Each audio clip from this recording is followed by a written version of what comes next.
Ah, ano pong nangyayari? Bakit pinapakita niyo sa akin to? Bumaling siya sa boss nila. Kalina Vincelo. Nagtatrabaho ka sa isang kumpanya ng cybersecurity. Sa tingin mo, anong iisipin ng mga tao kapag nalaman nilang isa sa empleyado ko ay may kapatid na may ganyang records? Napanganga siya. Parang maiiyak na siya.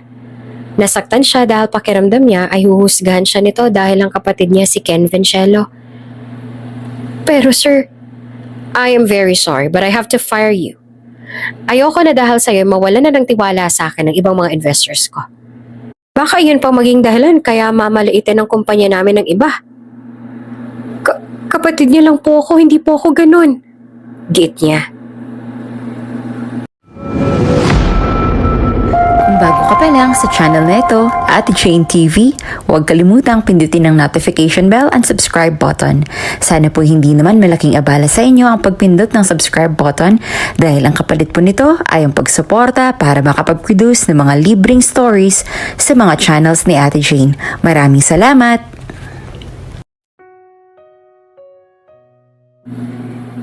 Hindi alam ni Kalina kung ano ang nagawa nila ng kapatid niya para bigyan sila ng ganoong kahirap na pagsubok.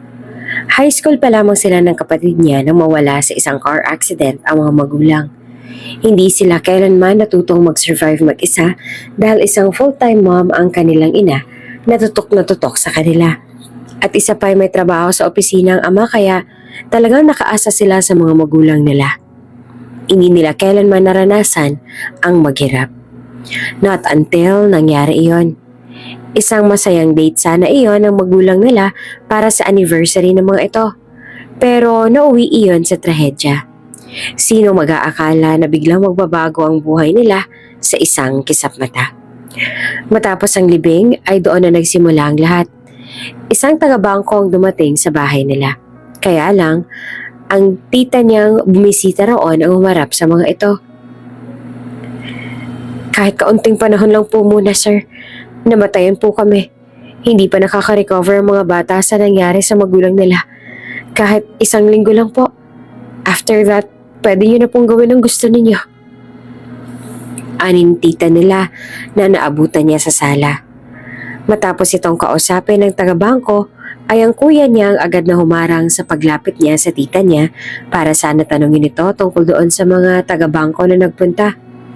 Sa kabilang banda ay kaagad naman na hinarap ni Ken ang tita Meredith nila.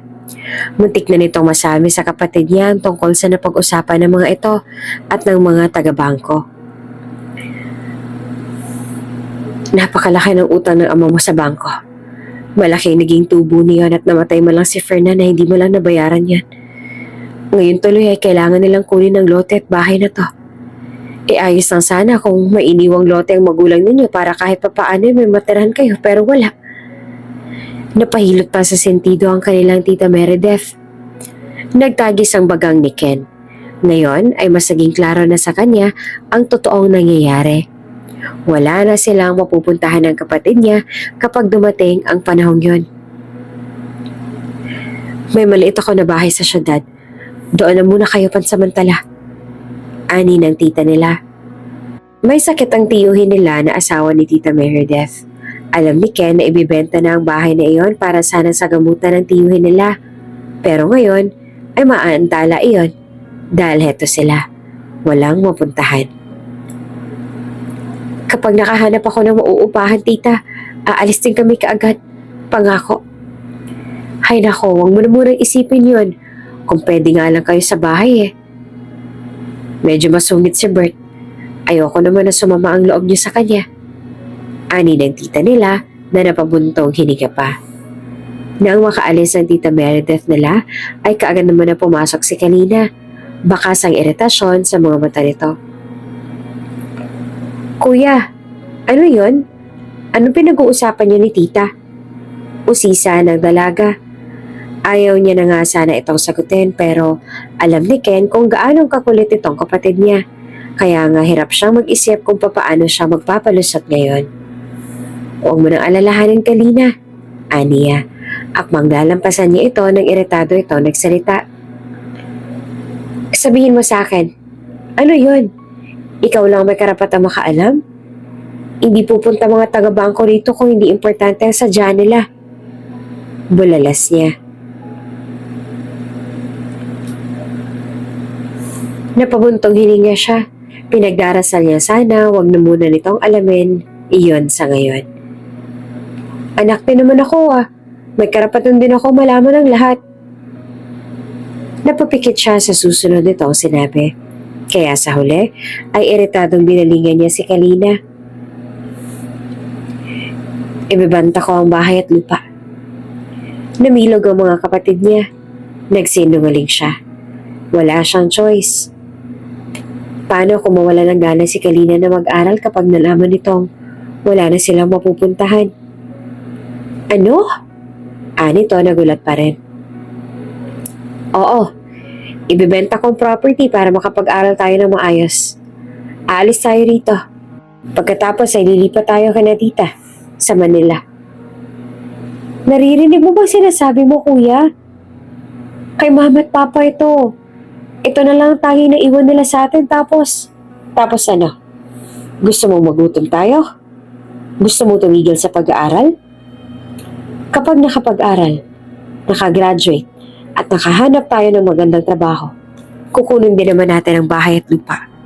Kahit ako pang bumawi ng bahay at lupa balang araw, pwede. Putol niya sa sasabihin pa sana ng kapatid.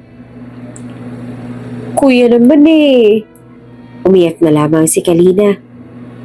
Ramdam niyang kahit labag sa loob nito ang sinabi na sa kanya, ay mas pipiliin nito ang ganoong paraan.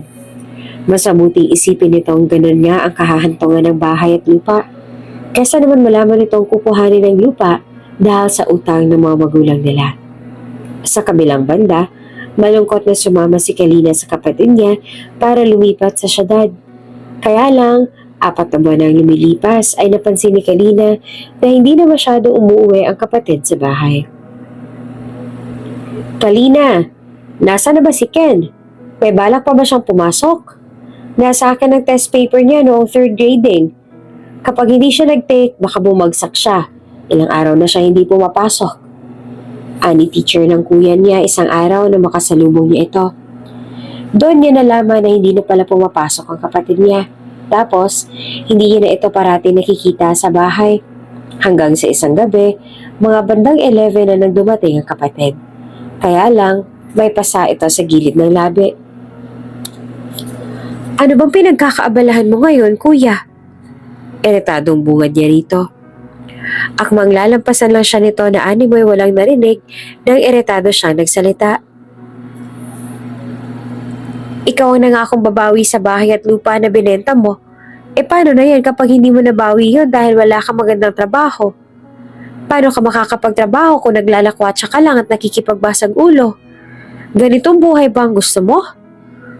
Bulalas niya sa iritasyon. Nilingon siya ng kapatid. May lamig sa mga mata nito. Wala kang alam. Anito at nagpatuloy sa pag-alis. Nagtungo ito sa silid at naglock ng pinto. Buksan mo to, kuya! Buksan mo! Bakit kasi hindi mo sabihin sa akin kung anong pinagkakaabalahan mo? Sinasabi mo wala akong alam. Ikaw, anong alam mo? Maglakwatsa at makipagbasag ulo. Uuwi ka rito may pasa.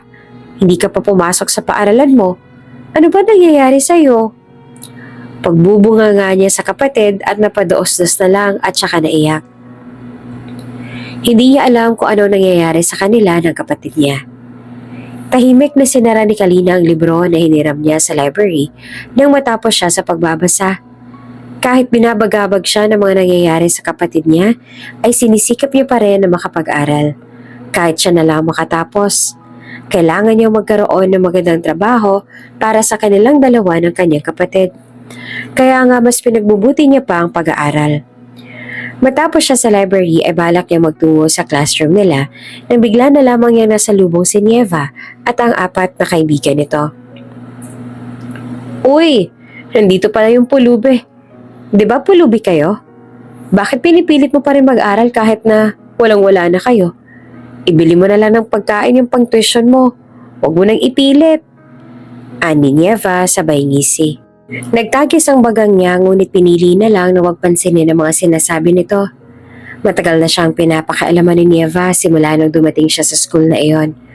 Bulong-bulungan kasi na baka siya na ang next na top sa classroom nila imbes na si Nieva. Parati kasing lamang ang points niya sa mga exams. Pagkatapos, parati niya pa itong nauunahan sa pagpaparticipate sa tuwing may oral recitation. Kaya nga, dinadaan na lang ni Nieva sa pambubuli sa kanya. Tara Pulube, libre ka namin. Baka kasi nagugutom ka na. Wala kang baon, diba?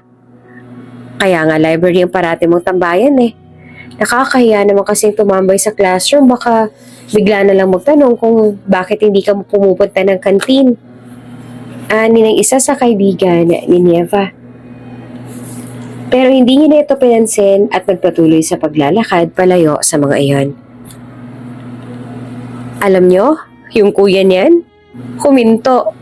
Siguro kasi tanggap na ng kuya niyang pulubi sila. Siguro napakamalas talaga ng magkapatid na yan. Tsak na yung kapalasan nila ang dahilan, kaya namatay ang mga parents nila. Kumuyom ang kamao niya nang marinig ang sinabi ng isa sa kaibigan ni Nieva. Ayos lang kung siyang ibuli ng mga ito. Pero ibang usapan na kapag iyong mga parents nila ang pag-uusapan ng mga ito. Agad niyang binalikan ng mga bully. Una niyang hinampas ang dala niyang makapal na libro si Nieva. Sinunod niya iyong mga kaibigan nito. Natulala naman ang mga ito at dumugo ang ilong ng isa sa kaibigan ni Nieva nang suntukin niya. Guidance kaagad ang bagsak nila after ng ilang oras. Dinumog na sila ng mga estudyante at kumalat sa campus ang nangyari. Kaya nga, nakarating kaagad sa teacher nila ang nangyaring yon. Mas nauna nga lang ang clinic bago ang guidance dahil iyak na nang iyak yung isang kaaway niya dahil hindi na natigil ang pagdurugo ng ilong. Samantalang may benda naman ang kamay niya dahil nasugatan din siya kakasuntok sa mga pagmumukha ng mga babaeng yon. Nagmamatapang tapos kapag pinatulan, iiyak-iyak na. Tahimik siya eh. Kung hindi lang siya inunahan, wala pa man din siyang parents. Ibig sabihin ay ang kuya niya ang darating. Hindi naman na siya umaasa na darating ang kuya niya. Nakikipagkaibigan lang naman kami. Tapos nung hindi namin niya binigay yung gusto niya, bigla niya na lang kami ginawa ng ganito. Ani Nieva sabay turo sa black eye. Hindi niya alam kung matatawa ba siya o ano. Hindi niya alam na talented din pala itong si Nieva. Todo kumaka-acting. Yung nanay naman ito ay halos patayin na siya ng tingin. Hindi ko to palalampasin. Bulalas ang ina ni Nieva. Umangat lang ang kilay niya. Hinayaan niyang mag-hysteria ang mga magulang nang nabugbog niya. Ngayon lang kasi siya nagkaganoon. Kung sana hindi dinamay ng mga tao ang mga magulang niya, di sana hindi niya nasuntok ang mga ito. Nakalabas na si Kalina ng guidance office nang masalubong niya ang kuya niya. Nagulat siya nang makita ang kapatid niya roon. Hindi naman niya inaasahan na darating ang kapatid sa school. Kalina! Anito na magkita sila sa bungad ng office. Agad siya nag-iwas ng tingin ng matauhan mula sa pagkagulat at bumusangot. Buti nakarating ka. Aniya at agad na nilampasan ng kapatid. Walang nagawa ang kuya niya at iiling-iling na pumasok sa office upang makausap ang advisor. Umuwi na sila pagkatapos niyon. Pareho kasi silang injured. Kaya lang pagka-uwi niya ay agad siyang pinagalitan ng kuya niya. Ano to Kalina? Nambubugbog ka? Ngayon mo lang to ginawa ah. Ano ba nangyayari sa'yo? Kababae mong tao nambubugbog ka.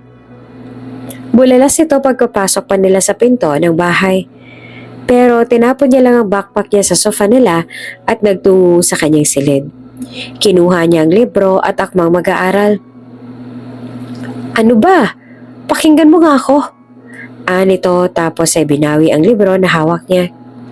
Iritadong binalingan niya ang kapatid. Sinapak ko lang naman ng ilong. Tapos sinampas ko ng libro.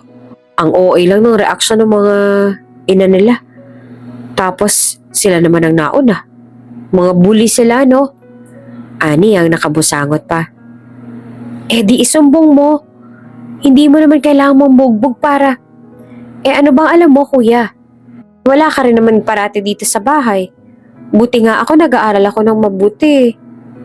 Eh ikaw, puro pambubulak-bulak ang alam mo. Kaya sino ka ba para questionin ang mga ginagawa ko? Aniya at napatayo na sa Ines. Wala kang alam. Tumaas rin ang boses ng kuya niya. Naiirita siya kaya wala na siyang pakialam sa kung ano man ang masabi niya. At least ako hindi ko sinayang yung pera ni na mama at papa. Palibasa, wala kang pakialam sa mga sakripisyo ng pamilya natin. Ikaw tong mas matanda sa akin pero parang ikaw pa tong isip bata. Bulyaw niya. Ngunit natigilan na lamang siya nang dumapo ang malakas na sampal mula sa kuya niya. Tila namanhid ang kabila niyang pisngi sa malakas na sampal na iyon ng kanyang kapatid. Maiyak na binalingan niya ang kuya niya. Hawak niya ang kabilang pisngi.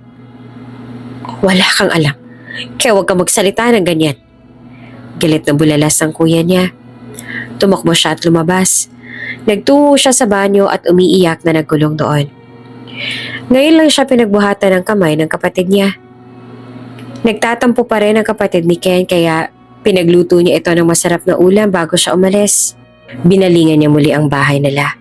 Nag-commute lang siya patungo sa lugar na pupuntahan.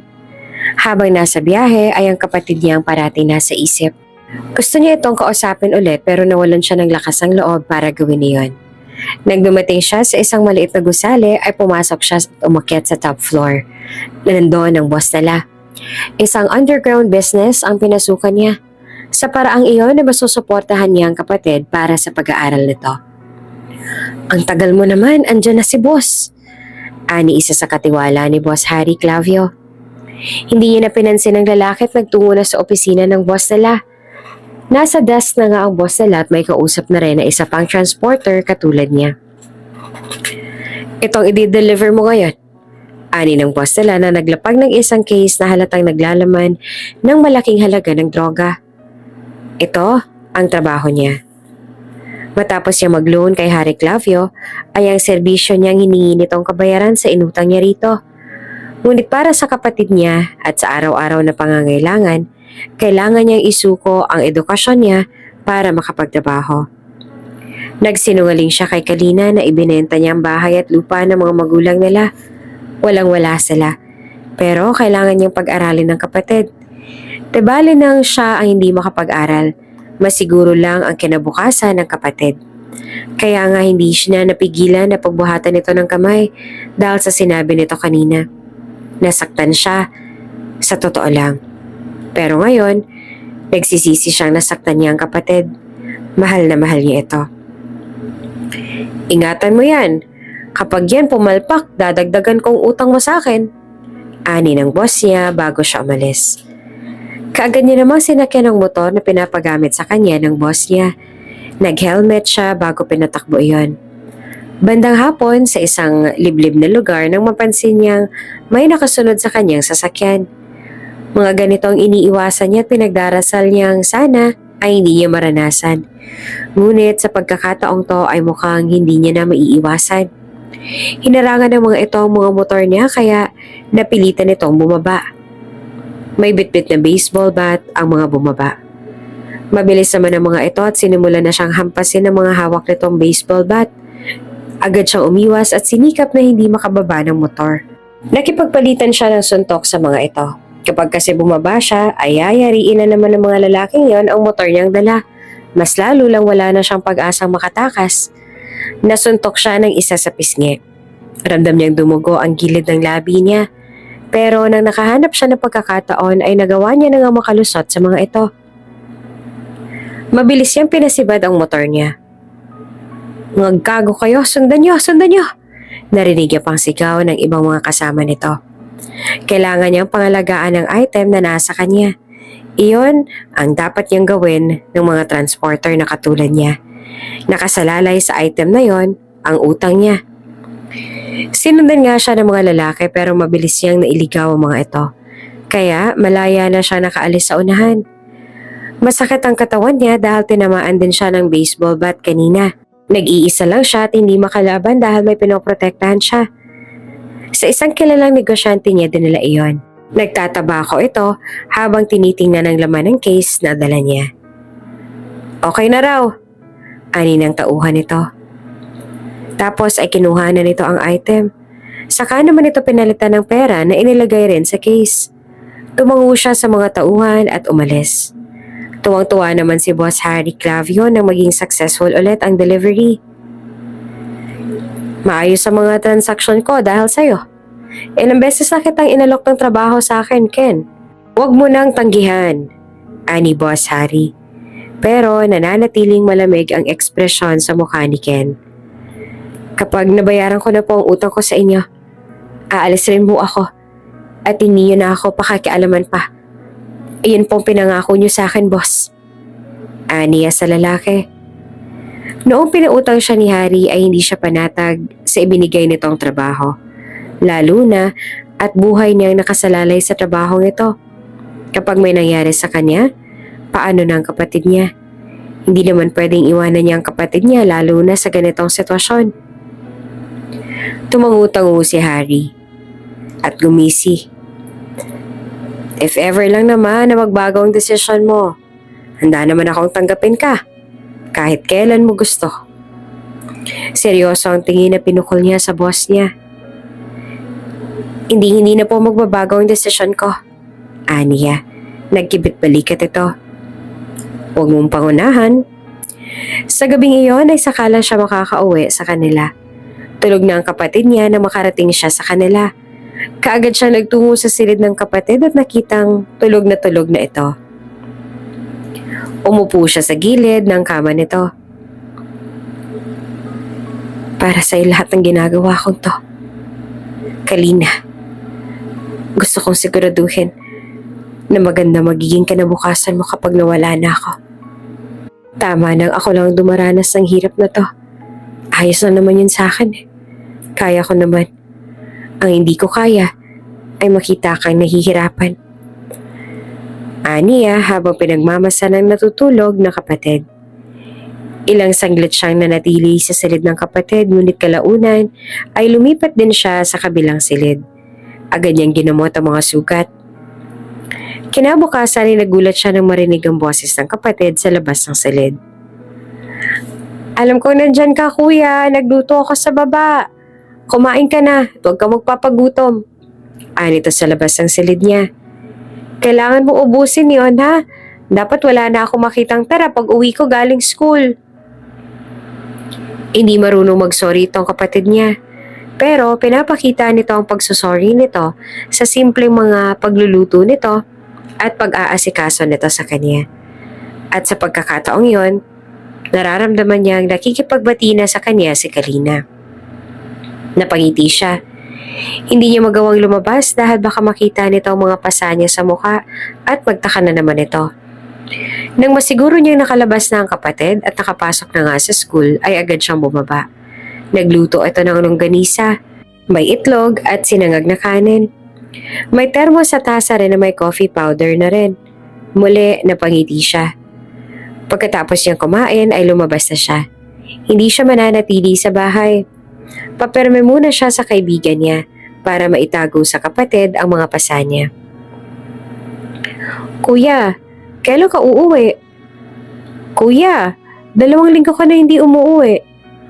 Kuya, uuwi ka pa ba? Kuya, umuwi ka na please. Iyon ang karamihan sa mga text na nababasa ni Ken mula sa kapatid niya. Nabaril siya sa balikat noong bagong transaksyon ng boss niya. Tinambagan siya ulit ng mga lalaking parating nag-aabang sa kanya para nakawin ang items niya. Ngunit sa pagkakataong yon ay may mga daladalang baril ang mga lalaking yon. Huwag mo nang pansinin yan. Ang isipin mo ay ang sitwasyon mo ngayon. E paano kapag lumala yung sugat mo? Sita ng kaibigan niya. Si Angela, dati rin itong transporter ni Boss Harry Clavio. Ngunit ngayon ay tumigil na ito at mas pinili na lamang na mamuhay ng tahimik at magtrabaho na lang sa mga kainan. Pero Angela, huwag kang mag-alala, bibisitahin ko siya sa inyo. Titignan ko ang sitwasyon niya doon. Makikibalita ako para sa ikapapanatag mo. Anito. Napalunok naman si Ken at unti-unting nagbalik sa pagkakahiga. Salamat Angela. Kaya sa susunod, piliin mo na lang na mamuhay ng tahimik. Di natin alam, baka sa susunod ay sa kabaong na kita makikita. Hindi natin alam ang panahon. Hindi parating papabor sa atin ang pagkakataon. Maaaring naswertehan ka ngayon. Sa susunod ay baka hindi ka na pagbigyan ni kamatayan. Seryosong pinahid ni Angela ang braso niya gamit ang bimpo habang sinasabi iyon. Tama naman ito at masasabi niya lang na sigurado ng kaligtasan niya kung titigil siya sa trabahong yon. 5 taon ang age gap nila ni Angela. Mas maalam ito sa buhay sa lansangan dahil maaga itong naging ulila. Maaga rin itong namulat sa buhay at naging independent. Hanga siya sa babae dahil sa determinasyon na mabuhay. Salamat. Aniya tinitigan ng babae. Napalunok si Angela at kaagad na nag-iwas ng tingin. Ginagawa ko to dahil magkaibigan tayo at iniligtas mo ang buhay ko noon. Binabayaran ko lang ang utang ko sa'yo. Pagdadahilan naman ito. Napangiti naman si Ken. Halos umabot na ng 2 buwan bago sinipot ni Ken si Kalina. Galit na galit pa nga ito na makita siya. Iyon na kasi ang pinakamatagal na hindi siya nagpakita rito. Sa kabilang banda ay hirap na rin si Catalina sa pang-araw-araw niya. May nakabukod na perang binibigay ang kuya niya sa kanya mula sa pinagbili nila ng bahay at lupa sa probinsya. Pero hindi nakakasya iyon. Gustuhin niya magtrabaho para makasurvive pero hindi niya magawa dahil maaapektuhan ang pag-aaral niya. Niwala na nga siyang matatawag na pwedeng mag-attend ng meeting sa school niya. Siya na nga lang din ang pumupunta para lang hindi siya magka-penalty. Pagkatapos ng 2 buwan ay saka lamang magpapakita ang kuya niya. Mukhang wala lang. Mukhang hindi nag-aalala sa kalagayan niya roon. Talaga ba? Umuwi ka pa. Bakit hindi ka na lang doon sa labas tumira? Para ka namang walang kapatid na iniwan dito, kuya. Hindi na siya nakapagpigil at nataasan niya na ng boses ang kanyang kapatid. Naiiyak na siya habang tinitingnan ito. Nagkaayos na sila noong nakaraan. Tapos bigla na naman itong magkakaganito. Bigla na naman itong mag-iiwan sa kanya. Nagulat na lamang siya nang bigla na lang siyang nalampasan ng kuya Kenya. Ano pa naman yan, kuya? Utang na loob naman pakinggan mo naman ako. Magbago ka na. Alam mo, hirap na nga ako. Pero parang wala ka pa rin naririnig. Ano ba nangyayari sa'yo? Nasabunutan niya na lang ang sarili. Inunahan niya sa pag-akyat ang kapatid niya at kaagad na pinagbabato ang mga una niya sa kama.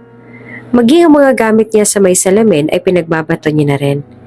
Ibinuhos niya na lang sa mga gamit niya ang galit niya kesa naman makapagsalita pa siya na hindi maganda sa kapatid. Nasugatan siya pero wala na siyang pakialam. Sa huli ay umiyak siya sa tabi habang yakap ang mga binti sa gilid ng higaan. Top 1 ako, kuya, pero hindi mo malang tinignan ng card ko. Ni hindi mo malang ako napuri kahit isang beses. Anong klase kang kuya? Nanginginig ang boses sa sambit niya sa kawalan. Habang natulala na lamang si Ken sa baba habang nakatingin sa taas ng hagdan. Masama ang loob ng kapatid niya nung umakyat sa taas. May panibagong hinanakit na naman ito sa kanya. Tila naipon na lang iyon at hinayaan na lamang niya. Paano? Ano magagawa niya? Ginigipit din siya ng sitwasyon nila ngayon. Pareho silang nahihirapan dito. Kung pwede na nga lang na hatiin niya ang katawan niya para asikasuhin ang kapatid niya, ay baka matagal niya nang ginawa.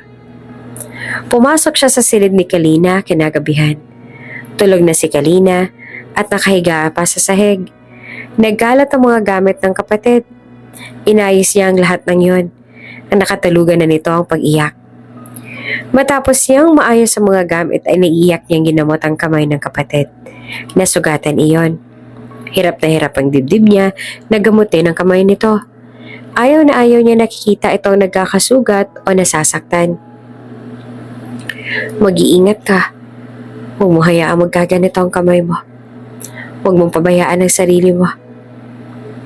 Ginagawa ko to para masanay kang wala ako. Ayokong dumepende ka sa akin. Dahil hindi ko alam kung hanggang kailan ako mananatili sa tabi mo, Kalina. Tumulo na lamang ang mga luha niya habang kinakausap ito. Nananatili namang nakapikit ang mga mata nito. Malalim na ang tulog ni Kalina. Halatang napapagod ito. Hinalikan niya ang noo ng kapatid at inayos ito sa kama nito. Napangiwi na lamang siya nang kumirot na naman ang sugat niya sa tagiliran. Inayos niya ang kumot ng kapatid. Kaya lang may napansin siyang isang bagay sa sahig. Kumunot ang noo niya nang makita ang isang card report. Agad niyang kinuha iyon at tiningnan. Matataas ang marka ni Kalina. Nagtatapa nga ito sa klase. Napangiti siya ng balingan ng kapatid. Proud siya rito dahil kahit stress na ito ay nagagawa pa rin itong pataasin ang marka sa klase. Mas lumala ang paghihirap ng mag-college na si Kalina. Kaya lang kailangan niyang ipagpatuloy ang nasimulan. Wala rin naman kasing mangyayari kung ititigil niya ang pangarap niya. Hindi pwedeng hanggang high school lang siya. Kailangan niyang makatapos hanggang sa college. Sinanay na lang din ni Kalina ang sarili na wala parati ang kapatid sa tabi niya. Hindi naman ito nakaligtaan na bigyan siya ng pera para sa mga kailangan niya. Kaya lang, hindi rin sapat iyon kaya kailangan niyang mag-part-time sa mga fast food. Hanggang sa dumating na ang graduation. Sa parting iyon ay umaasa si Kalina na makitang muli ang kapatid. Kuya naman! Maiyak na sambit niya sa sarili. Panay ang lingon niya sa likuran. Baka nandun lang ang kapatid niya at nanonood sa kanya. Pero wala pa rin doon ang kuya niya. Nakagat niya na lang ibabang labi at ibinalik ang tingin sa unahan. Kahit ngayon nung kuya. Bulong niya ulit. Napamura siya nang bigla na lamang tumulang mga luha sa mga mata niya. Nabubura na ang makeup niya. Kaya kaagad niyang pinahid yon at sinikap na hindi na mapaiyak. Sa kabilang banda, ay hindi naman matingnan ni Ken si Angela nang aminin niya ditong binenta niya ang kanyang kidney. Nababaliw ka na ba? Bulyaw ni Angela. Nagbitiw siya na mapait ng ngiti. Kailangan makagraduate ng kapatid ko sa college. Pambayad niya yun. Kailangan niya makapagtapos at makakuha ng magandang trabaho. Isang illegal na bentahan ng kidney ang pinasukan niya para makabayad lamang sa tuition ng kapatid niya. Hindi pa siya tapos sa utang niya kay Harry Clavio at ngayon ay gipit na siya at ilang buwan pa ang kailangan niyang palampasin para makapagtrabaho ulit kay Harry. Nagpulminit lamang siyang lumabas ngayon at nagpasundo kay Angela dahil kailangan niya makadalo sa graduation ng kapatid. Napapadaing pa nga siya sa tuwing aalog-alog ang pick-up na ginamit ni Angela. Tagis naman yan oh. Bulalas ang dalaga sa tuwing mapapadaing siya sa sakit. Sorry! Ani yata papadaing ulit. Sa akin ka pa talaga nagsosorry? Mag-sorry ka nga dyan sa sarili mo. Masyado kang abusado riyan. Bulalas ito. Tinulungan na siya ni Angela na bumaba ng sasakyan. Saktong-sakto at umakyat na sa stage ang kapatid niya. Nakita niya kung paano sinabit ni Kalina mag-isa ang mga medals na natanggap. Wala itong kasama.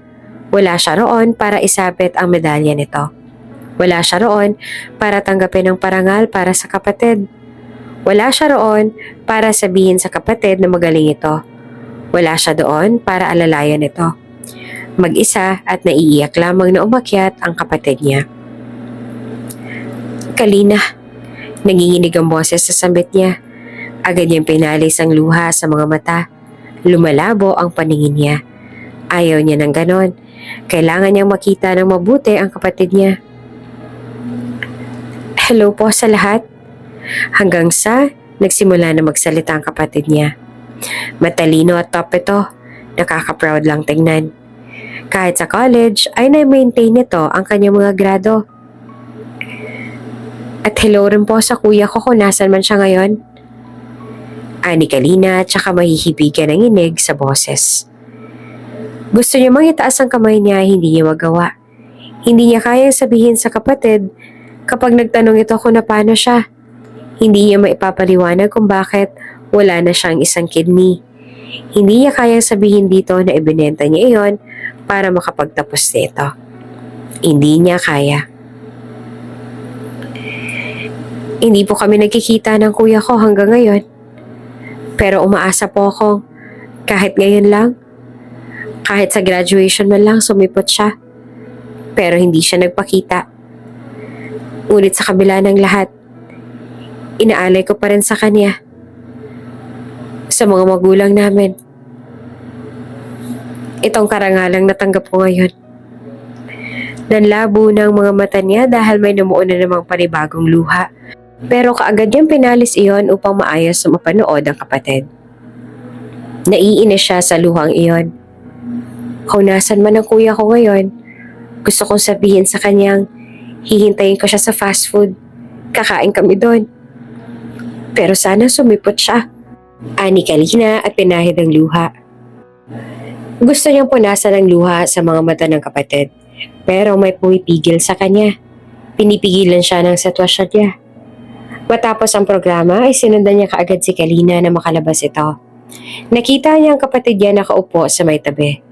Sa may simentong upuan sa ilalim ng puno ng paaralan, tila may hinihintay. Hanggang sa yumuko ito at nagtipa doon sa phone. Matapos ito ay binaba kaagad pagkatapos ay nag-vibrate ang phone niya. Agad niyang tiningnan ng phone niya at nakita ang message ng kapatid. Kuya, nasa labas ako ng school. Hinihintay kita. Sana dumating ka. Kumuyom ang kamao niya. Gustong-gusto niyang magpakita rito. Gustong-gusto niyang mag-reply ng, sige Kalina, papunta na ako. Saglit lang. Kaya lang, hindi pwede. Parang gusto niyang magwala. Napapaiyak siya at napapasuntok sa pader ng eskwelahan. Naiinis siya na wala siya magawa para mapasaya ang kapatid sa espesyal na araw na ito. Tama na, Ken. Iritadong anas naman ni Angela. Pinipigilan siya nito. Ayun ang kapatid ko. Ang lapit-lapit niya lang. Pero hindi ko pa magawang puntahan. Kainis namang buhay ito. Bulalas niya. Napasuntok ulit siya sa pader. Napangiwi na lamang siya nang bigla na lang kumirot ang tagiliran niya. Kaagad naman siyang tinulungan ni Angela. Sinamahan siya nito sa sasakyan. Nagdurugo na ang sugat niya, kaya nataranta na rin si Angela. Samantala, wala namang kaalam-alam si Kalina na dumaan na ang sasakyan ng kanyang kuya. Panay-pahid niya sa pisngi habang hinihintay pa rin na mag-reply ang kanyang kapatid. Kuya, sabit niya sa sarili. Nakita niya naman ang mga kaklase niyang nakagraduate. Kasama nila ang kanilang buong pamilya. Akbay-akbay pa ang ama, kundi kaya'y ina. Wow, sa restaurant talaga, Papa? Bulalas ang isa sa kaklase niya na narinig niya.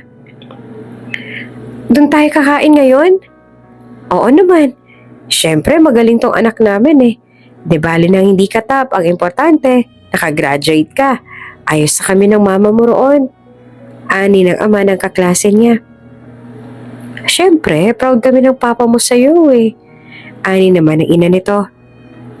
Mapait siya na pangiti. Talagang sa harapan niya pa pinakita iyon.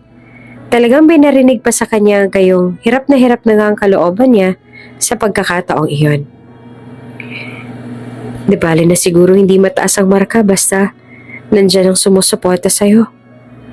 Aanin ko naman yung mataas sa marka kung wala man lang magsasabi magaling ako. Na proud sila sa akin. Nagsikap naman ako ah. Hindi naman ako naging pabaya.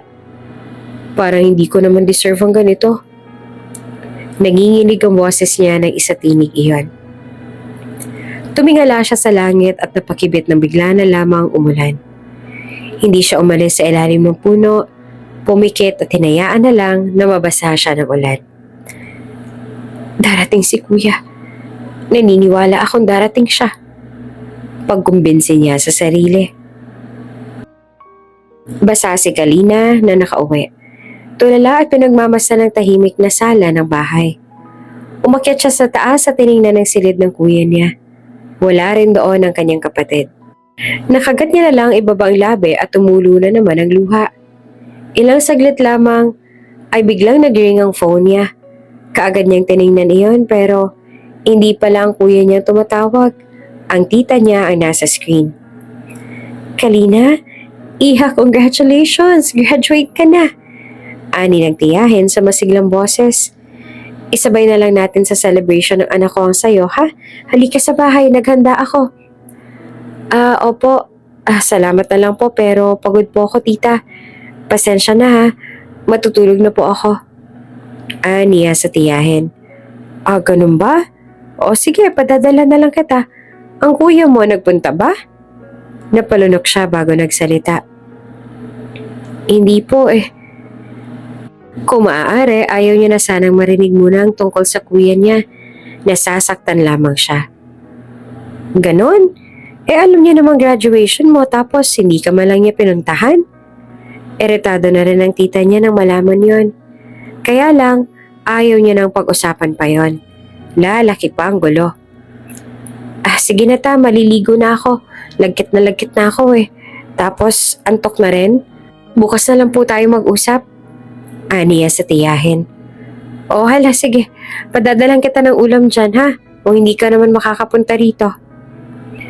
Ayun lang at binaba niya na ang tawag. Bumuntong hininga siya nang mapagmasdan ang paligid. Ang katahimikan ay nakakabingi. Tila doon niya lang naramdaman na mag-isa siya.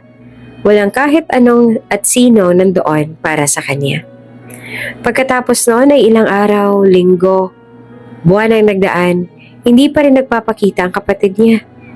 Hanggang sa tinanggap niya na sa sarili niyang tuluyan na siyang iniwan ng kanyang kapatid. Pumasok siya bilang isang call center agent at kahit papaano ay nakaipon siya ng kahit kaunti. Sa tuwing maghuhulog siya sa ipon niya sa bangko ay iniisip niya ang property nila sa probinsya.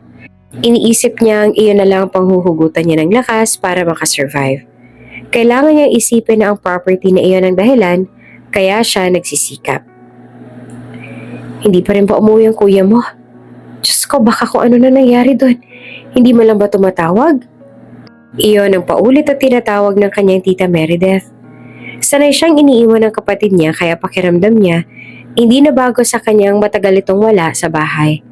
Kahit pa nga isang taon nitong hindi na magpakita, parang hindi na siya magugulat. Kaya lang isang araw ay may biglang tumawag sa phone niya. At ang nakakagulat ay pulis yun. Oops! May break muna. Gusto mo bang ma-shoutout dito sa channel ni Ate Jane? Mag-comment lang ng lesson you learned from the latest story uploaded. Dahil pipili kami ng isang best comment of the day para i-shoutout sa susunod na upload. Kaya huwag kalimutang mag-iwan ng lesson you learned after you watch this video. Maraming salamat! Shoutout nga pala sa ating tagapakinig na si Rick de Guzman from Saudi Arabia. At ang sabi niya, sana lahat ng politiko sa Pilipinas katulad ni Henry, matulungin sa mahihirap at pantay-pantay ang tingin sa tao. Walang mahirap, walang mayaman. Maraming salamat sa inyong pakikinig. Hanggang sa muli. Hello? Kayo po bang kapatid ni Ken Vencielo? Nito pa. Kumunot ang noon niya.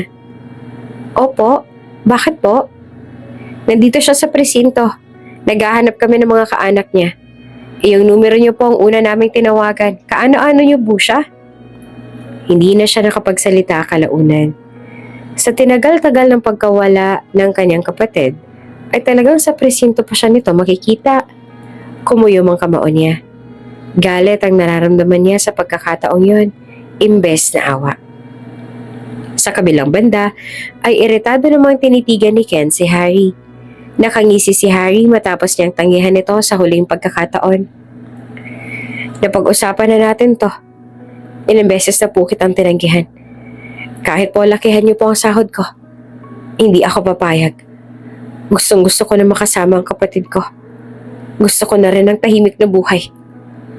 Iritado ang paliwanag niya. Kahit 50,000 a month, malaki na yun, Ken. Kahit pabilhan mo ng bahay ang kapatid mo at mag-abroad, walang kaso yun. Bihira lang ako mag-offer sa isang tauhan ko, lalo na sa mga malilinis magtrabaho katulad mo. Anito. Napalunok siya. Tapos na ang loan niya sa susunod niyang transaksyon. Bayad na siya at wala na siyang pananagutan kay Harry noon. Pero mapilit ito at paulit-ulit na offer nito. Pero tinanggihan niya pa rin ito. Huling kliyente na sana ni Harry ang padadalhan niya. Pero Biglang nalaman niyang isang pulis pa lang nagpanggap na kliyente nito. Nahuli siya at pilit siyang nananahimik kung sino ang mga kasabot niya. Mas lalong ayaw niyang malaman ng mga pulis ang tungkol sa mga kamag-anak niya. Ayaw niyang umabot pa kay Kalina ang tungkol sa pagkakakulong niya. Ngunit huli na ang lahat nang mapagtanto niyang tinawagan ng pulis ang numero ni Kalina. Hindi niyo siya dapat tinawagan, bulyaw niya sa isang pulis. Pero hindi siya pinansin nito. 5 buwan na ang lumipas bago siya binalikan ng pulis para sabihin, napiyansahan ka na. Nahuli na namin ang mastermind. Pwede ka nang lumabas. Nito. Nagtagis ang kanyang bagang. Dali-dali siyang umalis doon at nagtungo sa bahay nila. Kaya lang, ang tita Meredith niya ang nasalubong niya sa may gate. May hawak itong susi sa isang kamay. At kunutoon naman ang tiningnan siya mula ulo hanggang paa. Oh, akala ko wala ka ng balak na umuwi. Bungad nito na mukhang iritado pa. Ang kapatid ko, nandito ba siya? Aniya kaagad sa tiyahin. Hindi niya ba sinabi sa'yo umalis na siya? 2 buwan nang nakaraan nang umalis siya. Hindi niya na lang sinabi sa akin kung saan siya pupunta pero tiyak kong naghahanap buhay yun sa malayo. Nito pa. Natulala siya. Marami pang naitanong sa kanya ang tiyahin niya, lalo na ang tungkol sa address ni Kalina. Kaya lang, paano niya sasagutin ng tiyahin kung maging ang pag-alis si Kalina ay hindi niya alam. Iniwan na siya ni Kalina. Ni hindi na siya kinausap ng kapatid bago siya iniwan ito. Hindi na kailanman nakipag-usap sa kanya si Kalina simula nung mangyari iyong sa graduation nito. Sa tuwing susundan niya noon si Kalina ay napapansin niya ang lamig sa mga mata nito. Simula nung umalis siya at hindi na nagpakita rito ay tila nag-iba na rin ito. Hindi niya na makita ang dating Kalina na kilala niya. Hindi niya na makita ang kislap sa mga mata nito. Hindi na rin ito tumatawag sa kanya simula noon. Tuluyan na kaya siya nitong kinalimutan? Naisip pa rin kaya siya nito kahit malayo na ito sa kanya? O di kaya pinutol na nitong ugnayan nilang dalawa? Minsan may mga kailangan tayong kalimutan sa buhay natin upang makausad. 1 taon na rin ang nakaraan na sumama si Kalina sa kaibigan niya magtungo sa Cebu. Sabi nito ay pwede siyang mag-apply sa in-applyan nitong call center doon. Malaki-laki raw ang pasahod at matagal na ito roon. Matapos niyang mapiyansahan ng kuya niya ay nagpakalayo-layo siya para makalimutan ng mga sakit na ibinigay ng kuya niya sa kanya. Gusto niya sa pagkakataong ito ay magsumikap naman mag-isa ang kanyang kuya. Sa isip-isip niya, aasa lang ito lalo na sa kanya ngayong may trabaho na siya. Gusto niya rin na maranasan nitong mamuhay na mag-isa. Inumpisahan nitong iwan siya kaya siya nang tatapos sa sinimulan nito. Gusto niyang mamuhay na mag-isa. Tinuruan siya nitong maging independent at ngayon natuto siya. Grabe, sumasakit ng ulo ko. Sana magkaroon naman tayo ng day shift next week, ano? Reklamo ni Van Van. Nakauwi na rin kasi sila sa wakas. Maging siya ay pagod na rin kaya lang sa ngayon wala pa siyang nakikitang trabaho na pwedeng malipatan. Tsaka balak niya rin na pumasok sa trabahong related sa kursong kinuha niya. Related din kasi sa business ang kinuha niya. Uy, siya nga pala Kalina. Noong may nag-offer sa akin ito, ikaw kaagad ang naalala ko. Biglang salita si Amara. Nilingon niyang babae. Oh? Ano palang trabaho yan? Demonstrator. Kailangan ng kakilala ko ng ganun para sa mga ginagawa niya. Target niya yung malalaking cybersecurity sa bansa natin. Dapat nga lang malakas ang loob mo dahil malalaking tao makakaharap mo at kukumbinsihin mo. Patuloy nito. Parang yung mga babae na nag-aalok ng alak sa bar? Ani ni Van Van. Gaga, iba naman yun. Tsaka pang professional to. Depensa ni Amara. Napaisip siya sa sinabi ni Amara. Mukhang pasok nga rin iyon sa kursong kinuha niya. Ilang saglit pa na nagtalo ang dalawa bago ulit bumaling si Amara sa kanya. Ano na? Go ka? Anito. Napalunok siya at alanganing tumayo. Pero seryoso, kahit mukha lang siyang alanganin pero interesado siya. Gusto niyang maiba naman. Gusto niya iyong subukan. Hindi yung mula Manila hanggang Cebu ay puros call center lang siya. Ayos, sige, sabihin ko kay Sir Ricardo ha. Tapos ay nag-thumbs up pa si Amara. Isang buwan na nga lang nagdaan at pinakilala na siya ni Amara sa isang magaling na technician na si Sir Ricardo. Namangha siya sa mga disenyo ng mga spy camera, CCTV at kung ano-ano pang high-tech na devices na magagamit sa computers. Ang sabi ay kailangan lang nito ng sponsor para sa mga produkto nito at target nito ang isang kilalang kumpanya. Malaki daw ang ibabayad ni Sir Ricardo sa kanya, lalo na kapag nagustuhan ng president ang kanyang presentation. Sure kang ayos ka lang? Ikaw nang susunod. Ani Amara nang dumating na ang araw ng presentation nila. Sure, ayos lang ako. No worries. Aniya at nagbitiw ng pilit ng ngiti. Sinasabi niya lang iyon pero sa loob-loob niya, kabado na talaga siya. Lalo pat ito ang first time niyang gagawin niyon. Siguro isipin niya na lang ang ginawa niya noon na reporting nila sa school dati. Napi-perfect niya iyon kaya dapat ganun din ang mangyari ngayon. Nang tawagin niya ang number niya ay kaagad na siyang pumasok.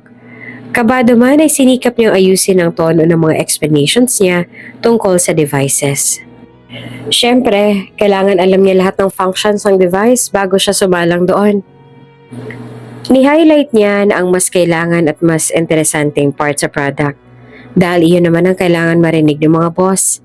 Ilang beses pa siyang napalunok matapos niya masabi ang lahat ng kailangan niyang sabihin sa mga big boss. Sinabi na ng assistant na maghintay na lang siya dahil babalikan daw siya mamaya. Napakarami nilang mga kalaban doon. Umabot sa 30 lahat.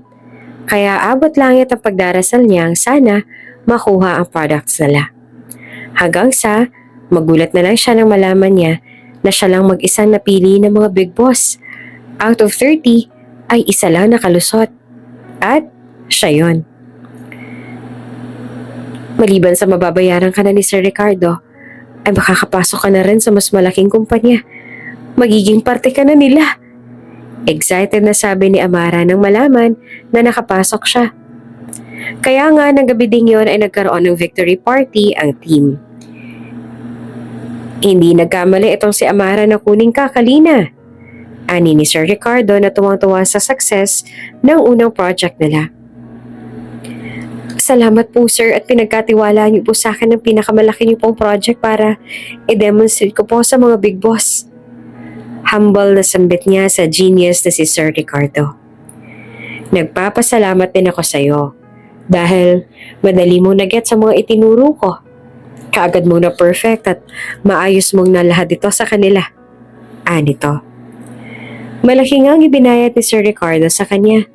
Sakto lang para makakuha siya ng condo unit malapit sa bagong trabahong pinapasukan niya. Assistant pala ni Sir Ricardo noon si Amara. Matapos siya makapasok sa malaking kumpanya, ay bumalik na rin sa call center si Amara. Balak niyang kunin ng kaibigan kapag maayos ng posisyon niya sa kumpanya. Pero ngayon nag-uumpisa pa lamang naman siya ay medyo magpapa-low-key lang muna siya sa workplace niya. You're the new hire, right? Ani isang babaeng lumapit.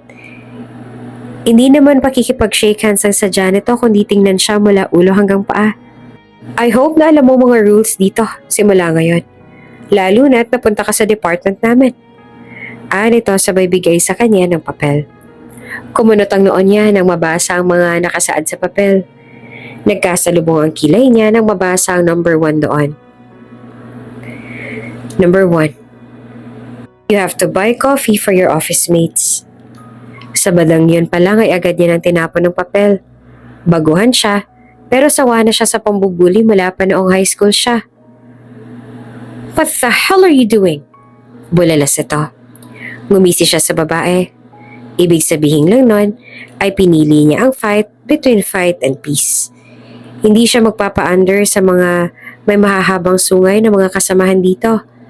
Alam niyang kailangan ng pakisamahan sa tuwing magtatrabaho pero hindi kasama roon ang magpapaapi sa trabaho. Aba, ibang usapan na yun. Parati na siyang puyat sa paggawa ng portfolio at presentation.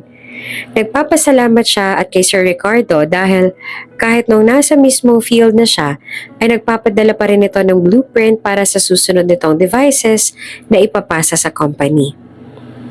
Ang babae nga palang nagngangalang Alexandria, ang babaeng unang bumungad sa kanya nang siyang nagbigay sa kanya ng listahan ng gagawin niya para raw sa newbie.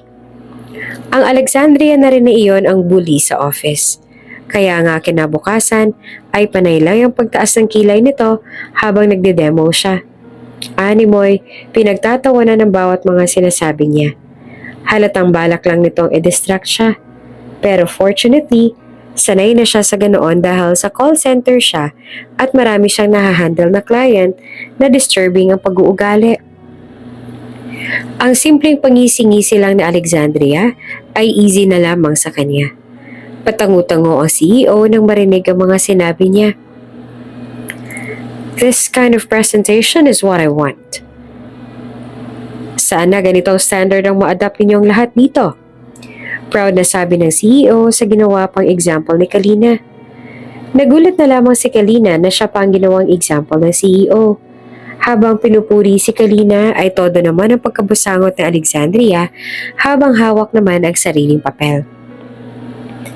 Dahil sa papuri ay mas lalo lang ginanahan si Kalina na magpuyat para matapos ang susunod na presentation. Abot na nga siya ng 12 a.m. hanggang sa nag 2 a.m. na. Kaya lang ng mga oras na yon ay nakatulog na siya sa table niya. At dahil na rin sa pagod ay hindi niya na iyon napigilan.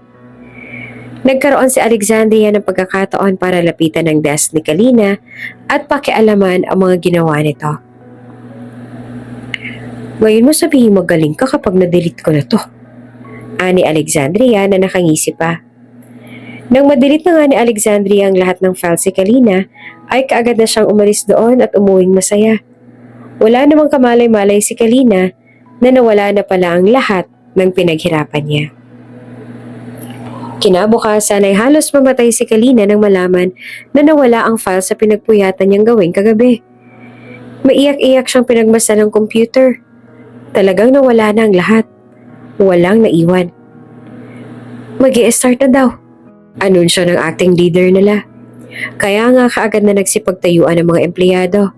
Kasama si Alexandria na panay ang ngisi sabay sulyap sa kanya.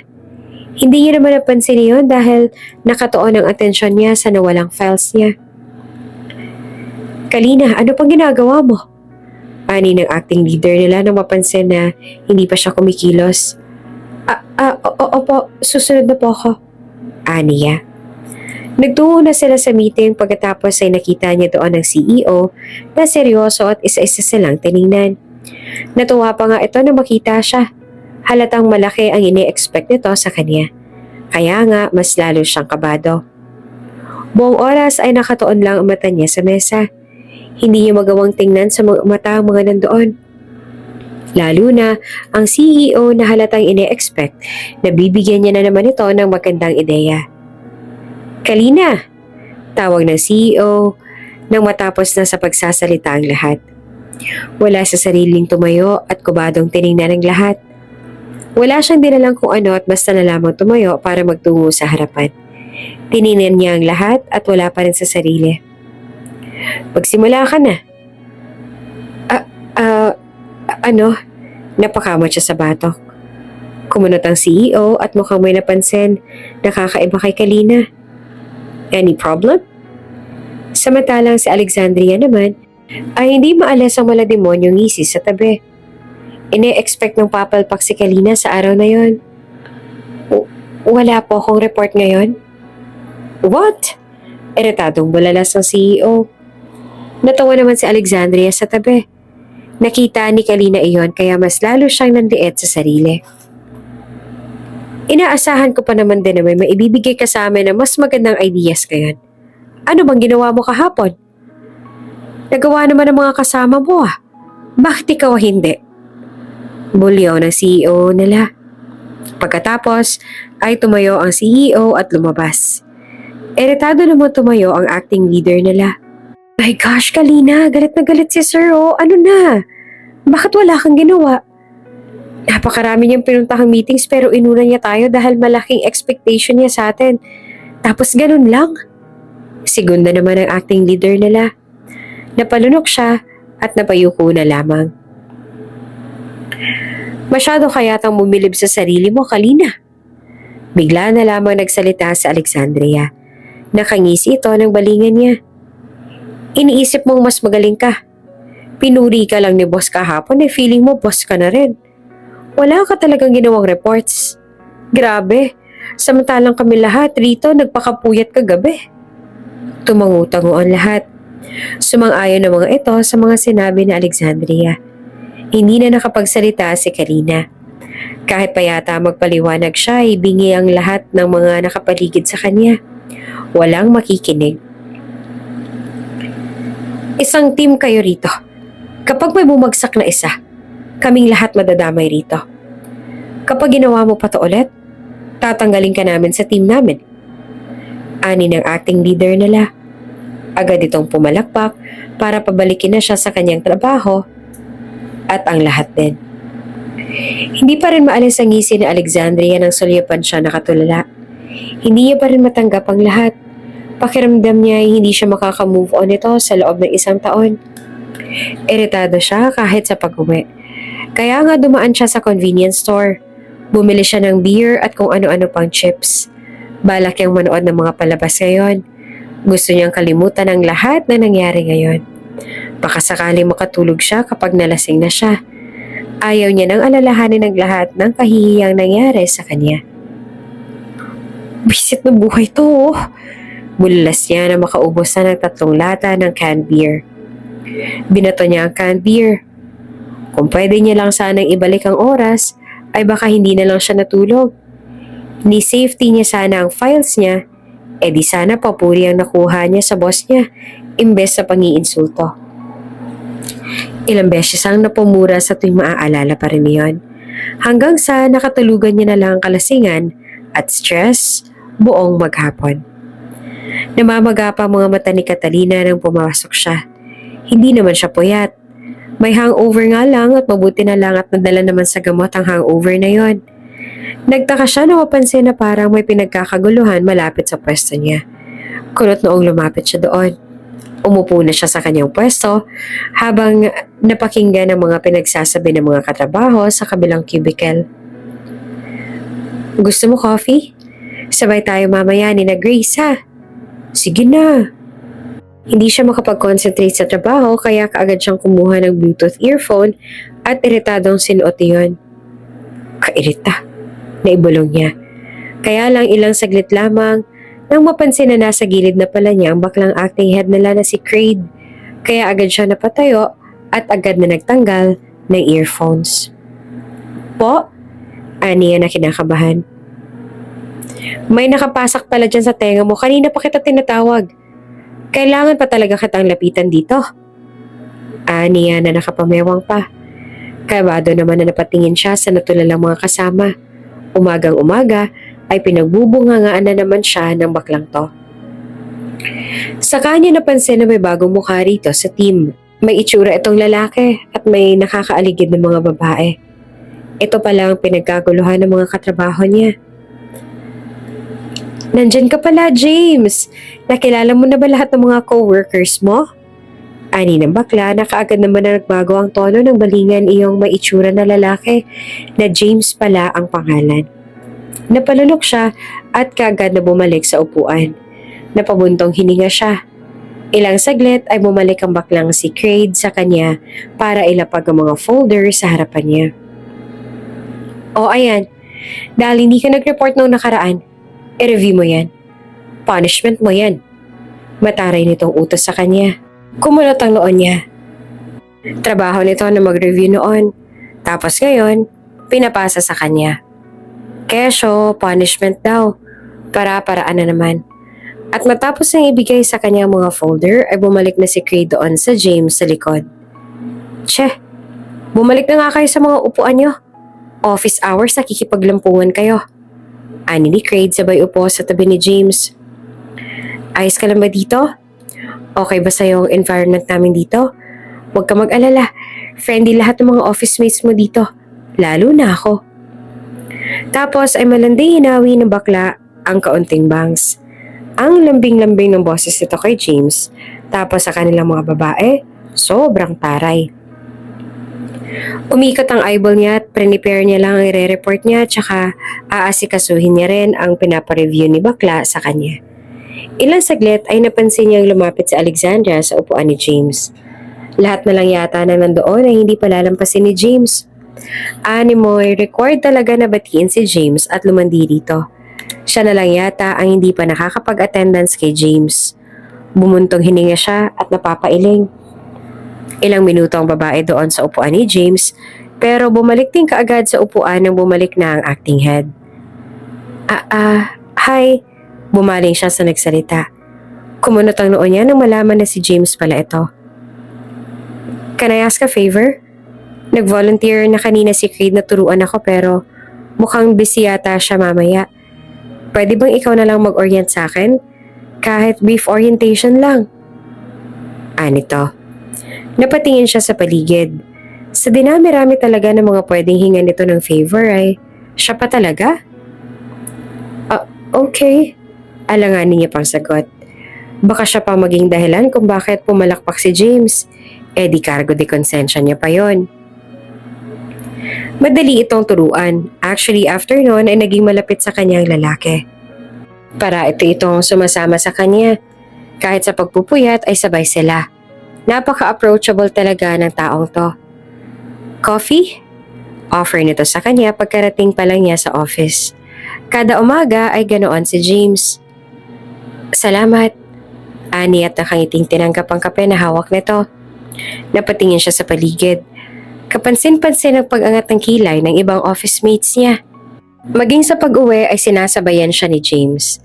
Napapasunod ang tingin ng mga babae sa tuwing sabay silang mag-out. Parang gusto niya na tuloy itulak si James para lumayo sa kanya. Para kasing naghahakot siya ng mga kaaway ngayong lumalapit si James sa kanya. Kaya nga naisip ni Kalina na kausapin ng lalaki sa kotse nito nang makarating sila sa kondo niya. Pwede bang huwag mo na muna akong lapitan? Ani niya sa lalaki. Kita niya namang nagulat si James sa sinabi niya. Nakonsensya tuloy siya. Alam niya namang gusto lang nito makipagkaibigan sa kanya tapos ganun pa ang sasabihin niya. Bakit? Anito. Try mo rin kayo makipaghalubilo sa iba. Ani niya sa lalaki. Napanganga ito. Parang kinurot naman ang puso niya sa nakikita rito. Pero, James, please naman oh. Pagputol niya. Kaya lang, biglang lumapit ang lalaki at bigla na lang siyang hinalikan nito. Namilog ang mga mata niya. Paano ko gagawin yan? Kung nagugustuhan na kita. Anito sa garalgal na boses. Hindi niya alam kung anong sasabihin. Hindi siya nakapagsalita kahit nung nakababa na siya at pumasok sa gusali. Si James, ang crush ng mga babae sa office nila, ay may gusto sa kanya. Parang nananaginip pa rin siya. Kinaumagahan ay parang ayaw niya nang pumasok sa hiya. Iniisip niya pa rin ang nangyari kagabi. Ngunit parang nanariwala ang nangyari kagabi nang makita niyang may bulaklak sa mesa niya. Nag-init ang kanyang mukha sa nakita. Oh my gosh, talagang naniligaw na si James sa kanya. Hindi ako makapaniwala. Mas trendy kaya't fashionista sa Alexandria. Pero talagang yung babaeng pa yan ang napili niya? He's so unbelievable. Napuno ng bulong-bulungan ng office dahil sa nangyari. Parang gusto niya na lang na magtago sa pantry nung mag-decide siyang magtimpla ng kape doon. Parang ayaw niya nang lumabas. Wow! You look so happy, huh? Napalingon siya sa dumating nang bigla ito magsalita sa likod niya. Alexandria, naibulalas niya. May pa-flowers pa siya ngayon sa'yo. So kayo na. Nito na nakangisi pa.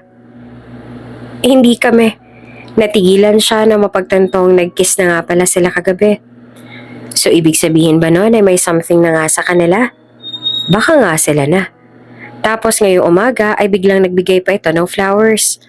Baka iniisip na nga ni James na sila na. Pero hindi niya pa ito sinasagot. Wow, so kayo na nga. Tumawa si Alexandria. Animoy na hulaan na nito ang nasa isipan niya, ngayong natahimik naman siya. Tapos ay lumapit pa ang babae. So feeling mo ang ganda-ganda mo niyan. Akala mo mas nakakaangat ka na dahil lang naging kayo na ni James? Nagtagis ang bagang niya sa narinig dito. Hindi pa sila ni James pero inisip ka agad nitong sila na. Ito lang nag-iisip noon. Tsaka kailanman ay hindi niya naisip na mas maganda siya kaysa sa mga kasamahan niya dahil lang parati silang magkasama ni James. Ano bang sinasabi mo, Alexandria? Niyan ako yung kamao. Tumawa ito. Sige lang, pakasasa ka sa mga nakukuha mo ngayon. Pero tandaan mo ito, Kalina. Ibabagsak kita. Saka ito tumalikod at iniwan siya doon.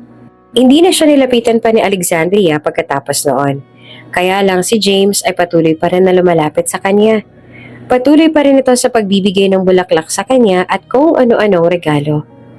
Araw-araw tila palala ng palala ang mga nangyayari sa office. Mas dumadami ang mga may ayaw sa kanya. Hanggang sa isang araw ay biglang pinatawag siya ng boss nila. Kinakabahan na nagtungo siya sa office nito.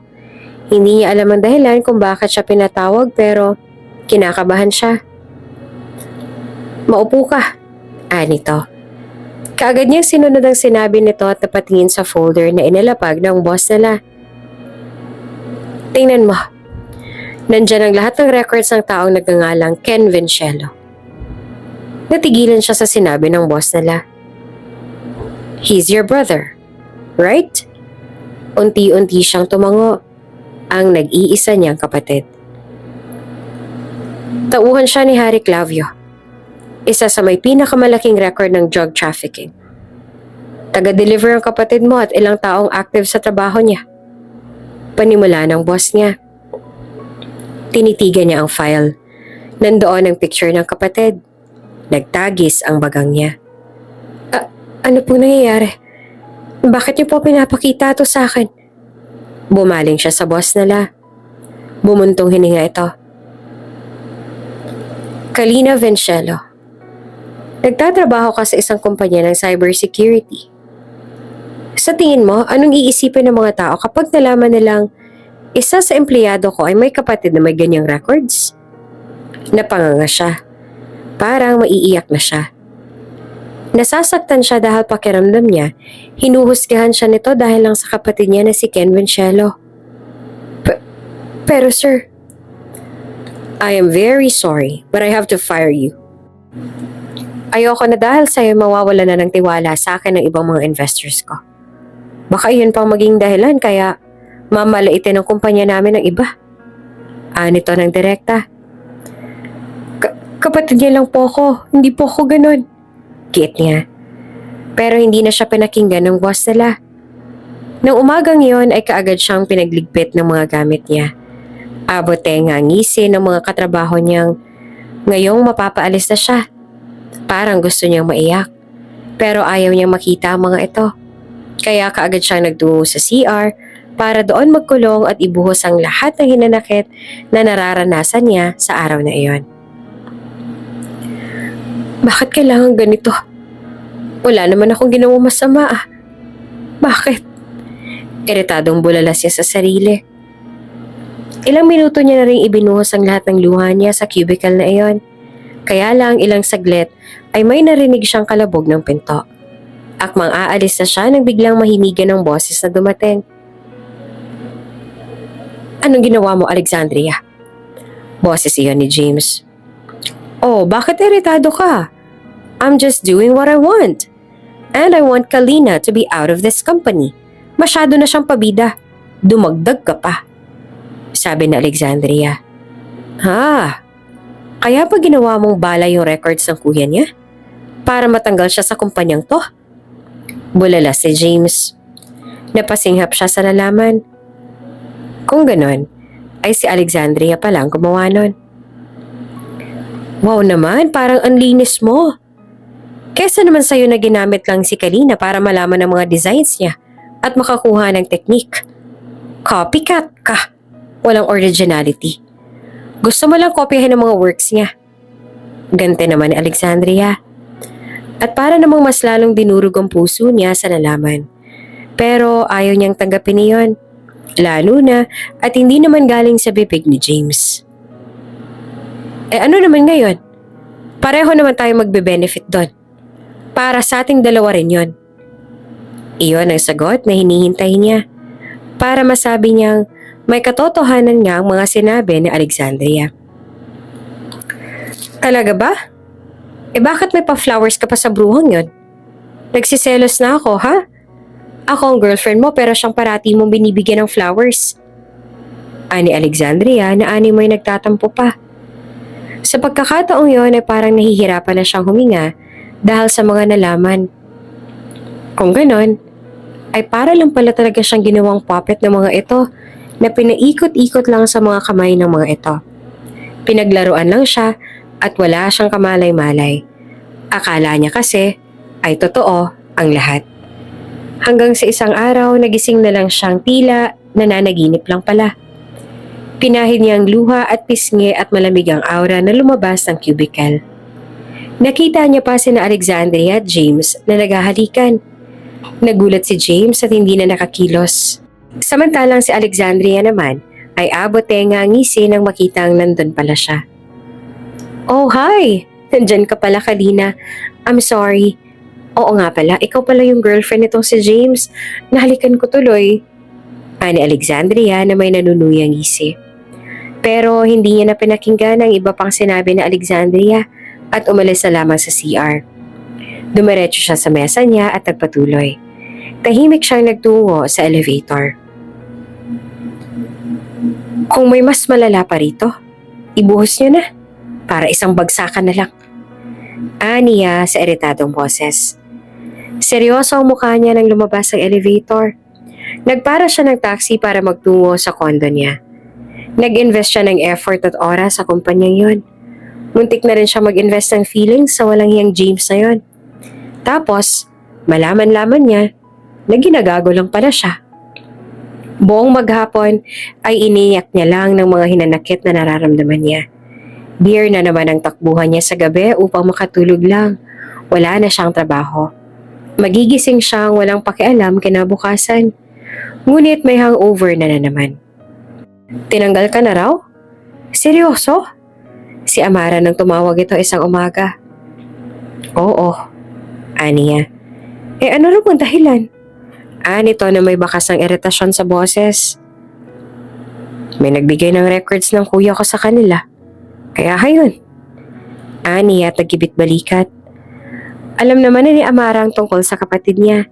Naikwento niya rin ito ng lahat tungkol sa kanya, lalo na sa kapatid niya.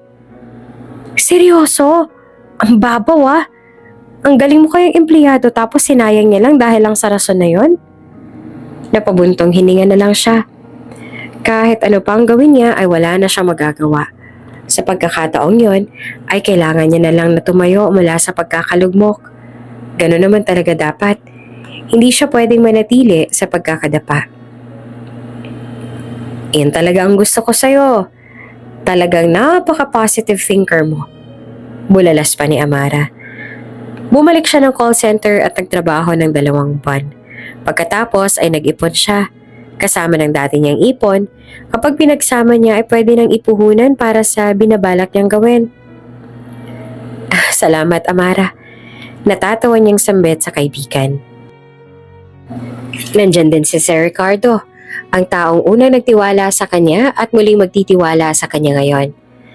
Dahil nagpresenta si Sir Ricardo na isa lang niya sa advertising ang produkto nito, pinull out ito ang mga designs nito mula sa kumpanyang pinanggagalingan ni Kalina dahil maging ang mga designs si Sir Ricardo ay hindi na pinapansin ng kumpanya dahil nandyan na ang mga bagong technicians na pumasok sa kumpanya at nagpakitang gilas sa mga ito. Ang sabi ay magastos raw ang mga gawa ni Sir Ricardo at pakiramdam ng kumpanya ay mamumulubi ito kapag tinanggap ang mga gawa ni Sir Ricardo.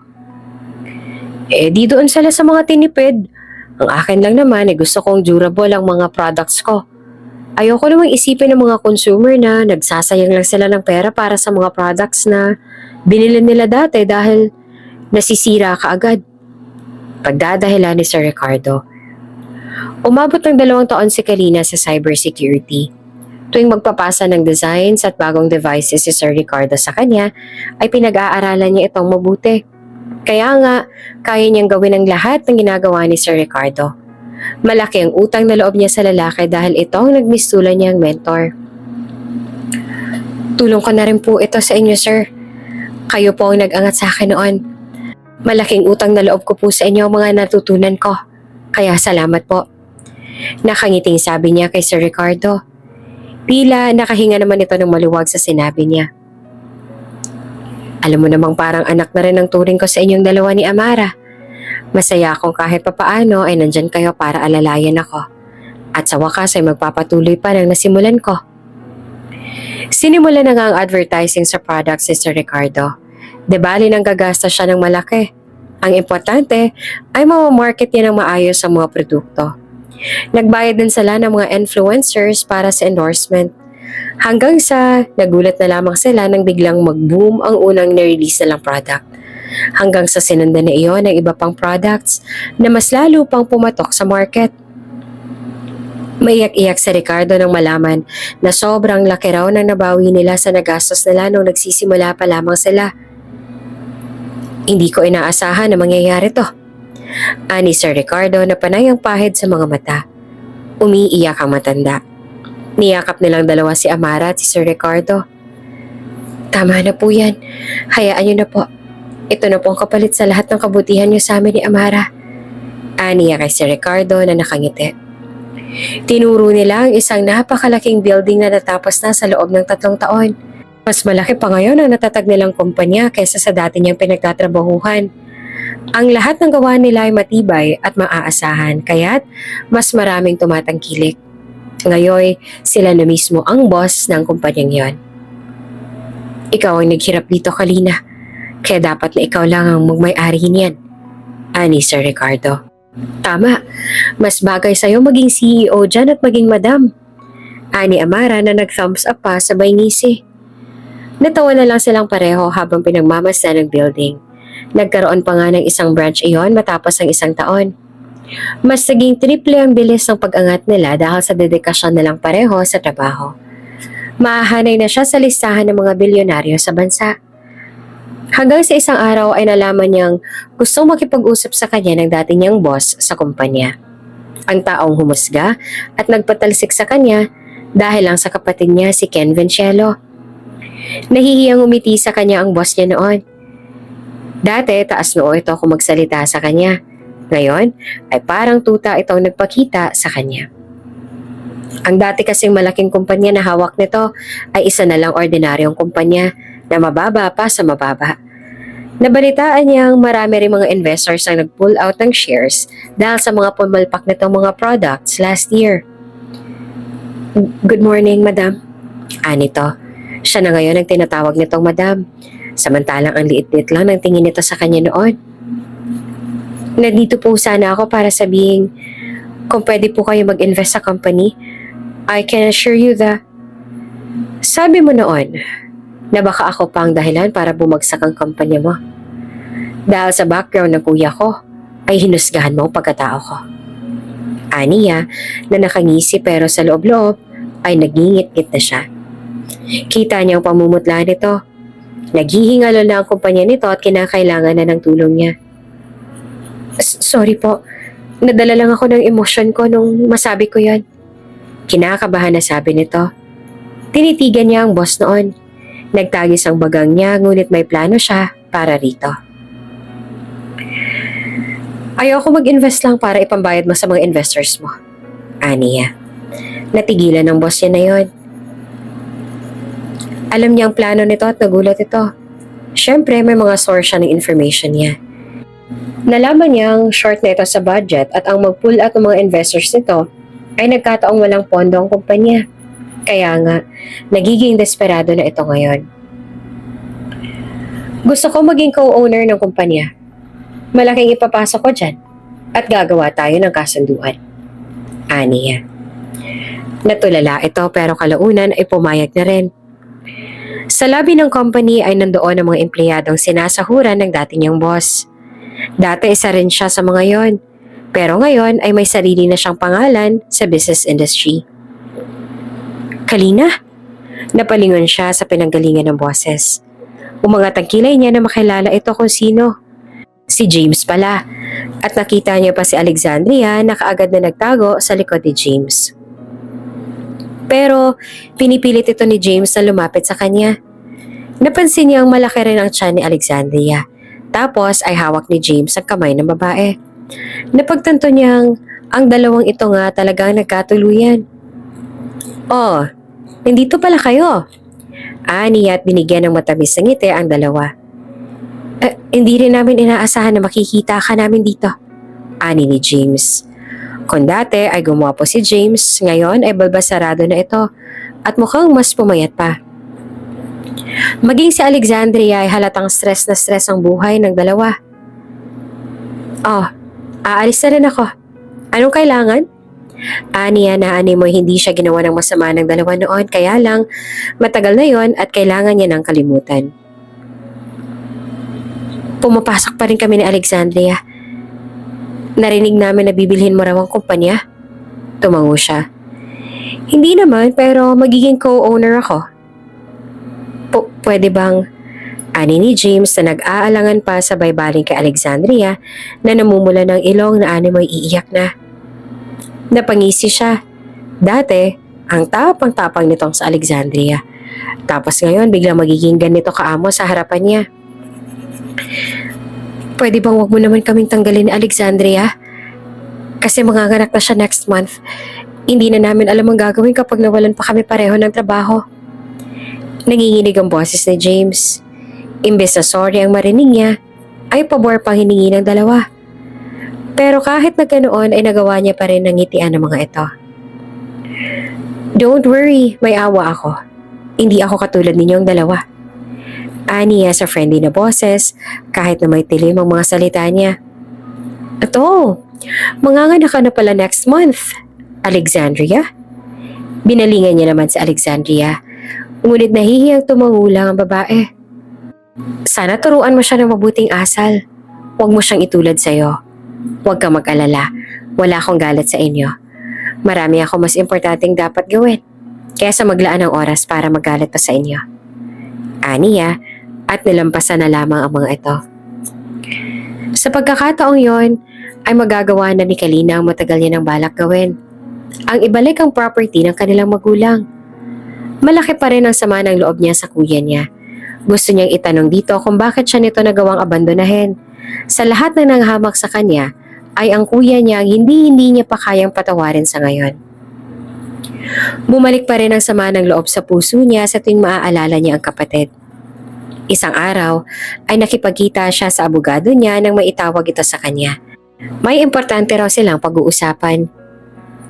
Yes, good morning, attorney. Niya na makarating. Bumuntong hininga ito rito. Good morning, madam. May gusto po kayong pag-usapan tungkol sa property? Niya. Yes, actually, importante ito. Nakausap ko ng bangko tungkol sa property na gusto mong bilhin. Pero bago niyo pa naisipang bilhin niyon ay may nakabili na nito. At ang new owner ng property ay ayaw itong ibenta. Hawak niya ang titulo nito at ang papeles na nagpapatunay na ito na ang bagong may-ari. Nagtagis ang bagang niya sa nalaman. Hindi pwedeng hindi niya makuha ang property. May sentimental value ang property na iyon para sa kanya. Kailangan niyang mabago ang desisyon ng may-ari noon. Pupuntahan ko ang may-ari.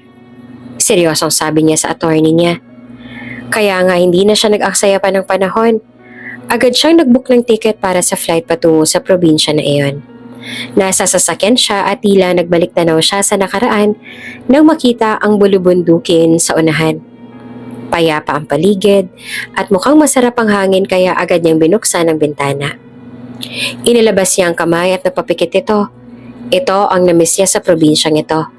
Ito ang katahimikan na hindi niya makita sa ibang lugar. Wala pa ring tatalo sa lugar na kinalakihan mo. Dumaan muna siya sa sementeryo para ipagtirik ng kandila at mag-alay ng bulaklak sa libingan ng parents niya. Ma, Pa, nandito na po ulit ako. Pasensya na po kung wala si kuya. Hindi ko rin po kasi alam kung nasan siya. Hanggang ngayon, Masama pa rin ang loob ko sa kanya. Sorry talaga. Hindi ko kasi alam kung kailan ko siya mapapatawad. Babawiin ko na ang bahay natin. Huwag kayong mag-alala. Aalagaan ko po yun. Ani at hindi napigilan na hindi mapaiyak. Matapos siya sa sementeryo ay kaagad siyang tumulak patungo sa lumang bahay nila. Pinagmasan niya ang labas ng lumang bahay. Mapait na ngiti ang binitawan niya. Hindi naman ginalaw ang istruktura ng bahay. Ganon pa rin ang ayos nito. Walang binago. Nagpasalamat naman siya dahil doon. Pumasok na siya sa bakuran niyon at pinagmasan ang lahat ng madadaanan. Hanggang sa nakapasok siya sa loob dahil sira naman ang main door ng bahay. At unang bumungad sa kanya ay ang lalaking nakatalukbong ng kumot sa maliit na katre na gawa sa kawayan na nasa sala. Hello po, pwede po ba kayo makausap? Panimula niya. Matagal bago nagsalita ang tao. Ilang saglit pa bago ito nagsalita. Ilang beses ko nang sinabi sa inyo hindi ko ipagbibili ang lupa at bahay. Nagtagis ang bagang niya at hindi na nakatiis at nilapitan ito. Ngunit para siyang naistatwa sa kinatatayuan nang makita ang lalaking nakahiga doon. Ito ang Kuya Ken niya. Darating ang kapatid ko. Hinihintay ko siya rito. Bakit ba hindi niyo maintindihan ang nararamdaman ko? Bakit babalik kayo ng balik? Pinangako ko sa kapatid kong bibilhin ko ulit ang lupa at bahay na to. Ayoko nagagalit sa akin ng kapatid ko. Ayokong ibigay to. Nangihina na si Ken pero nagawa pa rin isatinig ang mga salitang yon. Napaluhod na lamang si Kalina. Payat na ang kapatid niya. Namumutla at nang hawakan niya ay sobrang taas ang lagnat ito. Ang mas malala pa ay mag-isa ito. Wala itong kasama. Manong, tulungan niyo ako. Dalhin natin ang kapatid ko sa ospital. Hindi naman maampat ang luha sa mga mata niya habang papunta pa lamang ng ospital ang sinasakyan nila. Nakakandong sa hita niya ang ulo ng nangihina at payat niyang kuya. Hindi niya lubos maisip na ito palang bumili ng bahay at lupa nila. Kailan pa ito doon? May nakain man lamang ba ito doon? Kung wala itong kasama, papaano pang araw-araw nitong pangangailangan? Tapos ang payat-payat pa nito. Matindi ang nararamdaman niyang hinanakit sa kapatid niya, pero nang makita niya ang sitwasyon nito kanina, ay parang dinurog ang puso niya. Kung hindi agad siya nagpunta doon, ay baka bangkay ng kapatid niya ang naabutan doon. 2 numero lamang ang laman ng phone ng kapatid ni Kalina. Ang number niya at ang numero ng isa pang babae na nagngangalang Angela. Isang humahangos sa babae ang kaagad na dumating sa ospital matapos itong matawagan ng tauhan niya. Ang kuya niya ang agad na hinanap nito. Umiiyak ito sa private room na kinuha niya para dito. Wala pa ring malay ang kapatid niya. Dehydrated daw at malnourished ang kapatid.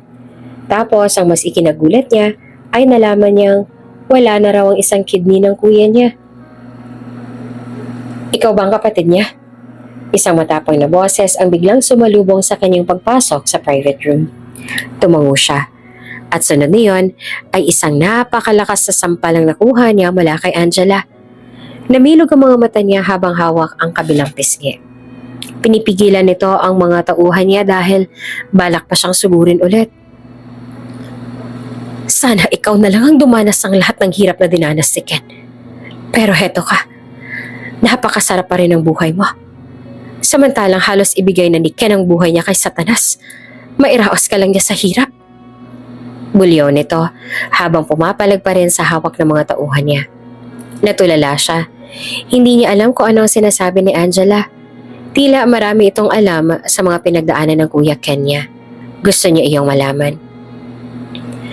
Nag-loan siya sa isang sindikato para lang mapag-aral ka.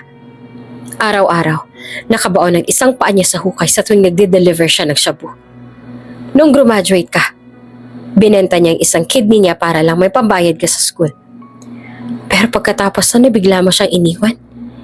Iniwan mo lang siya na para siyang basahan na matapos mong gamitin na bigla mo na lang na itatapon. Muntik na siyang mabaliw, alam mo ba?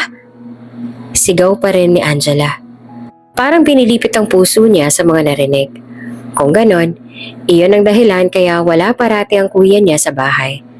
Kaya siya may nakikitang pasa sa mukha ng kuya niya ay dahil yan sa trabaho nito at hindi ito dahil sa pakikipagbasag ulo. Hindi ko alam. Nanginginig niyang sambit habang umiiyak. Pwis!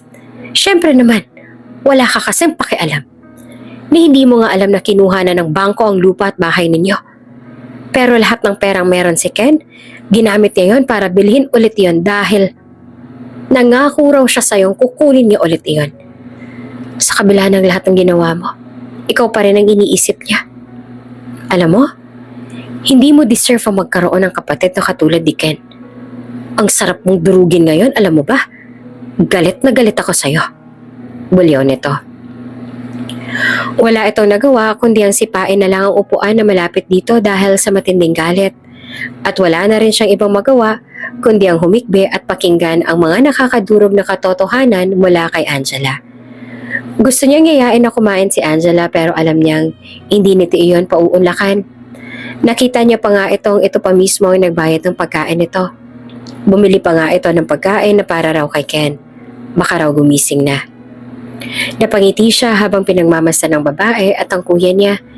Kitang-kita niya ang pagmamahal sa mga mata ni Angela habang pinagmamasdan nito ang walang malay niyang kapatid. Kung tutuusin, ay mas marami itong nagawa sa kapatid niya kumpara sa kanya. Siya itong kapatid, pero siya pa itong walang kwenta. Para malaman niya ang ibang detalye ay pinaimbestigahan niya si Angela. Ayon sa nalaman niya, ay ito nag-alaga sa kapatid niya matapos itong iwan.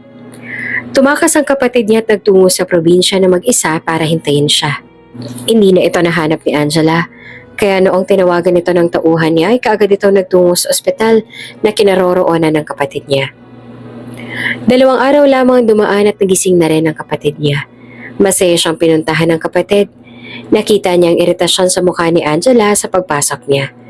Galit pa rin ito sa kanya. Naiintindihan niya naman kung bakit. Kuya Ken! Agad siyang lumapit sa kapatid at niyakap ito. Natulala naman ang kapatid niya. Hindi kaagad ito nakapagsalita dahil sa pagkagulat. Hindi naman lubos maisip ni Ken na nasa harapan ng matagal na ang hinihintay na kapatid. Kalina! Nanginginig ang boses sa sambit ng kanyang kuya. Sorry po kuya. Sorry sa lahat ng mga ginawa ko. Sorry kung inisip kong iniwan mo na ako at pinabayaan. Parati mong sinasabing wala akong alam. Tama yon. Talagang wala akong alam at walang kwenta. Hindi dapat ako umalis. Sana hindi kita iniwan. Sana naghintay ako sa'yo. Humihikbi na siya habang yakap-yakap ang kapatid. Umiling ang kapatid niya. Huwag mong sisihin ang sarili mo. Kasalanan ko rin yon dahil hindi ko sinabi sa'yo. Wala akong choice. Kailangan kong itago ang lahat. Kung hindi, mapapahama ka. Huwag ka na maging mabait sa akin. Hampasin mo ako. Saktan mo ako. Mas matatanggap ko pa yun, kuya. Huwag lang ganito. Nagpatuloy siya sa pag-iyak. Napangiti si Ken. Sinulya pa nito si Angela na naiiyak na rin sa tabi.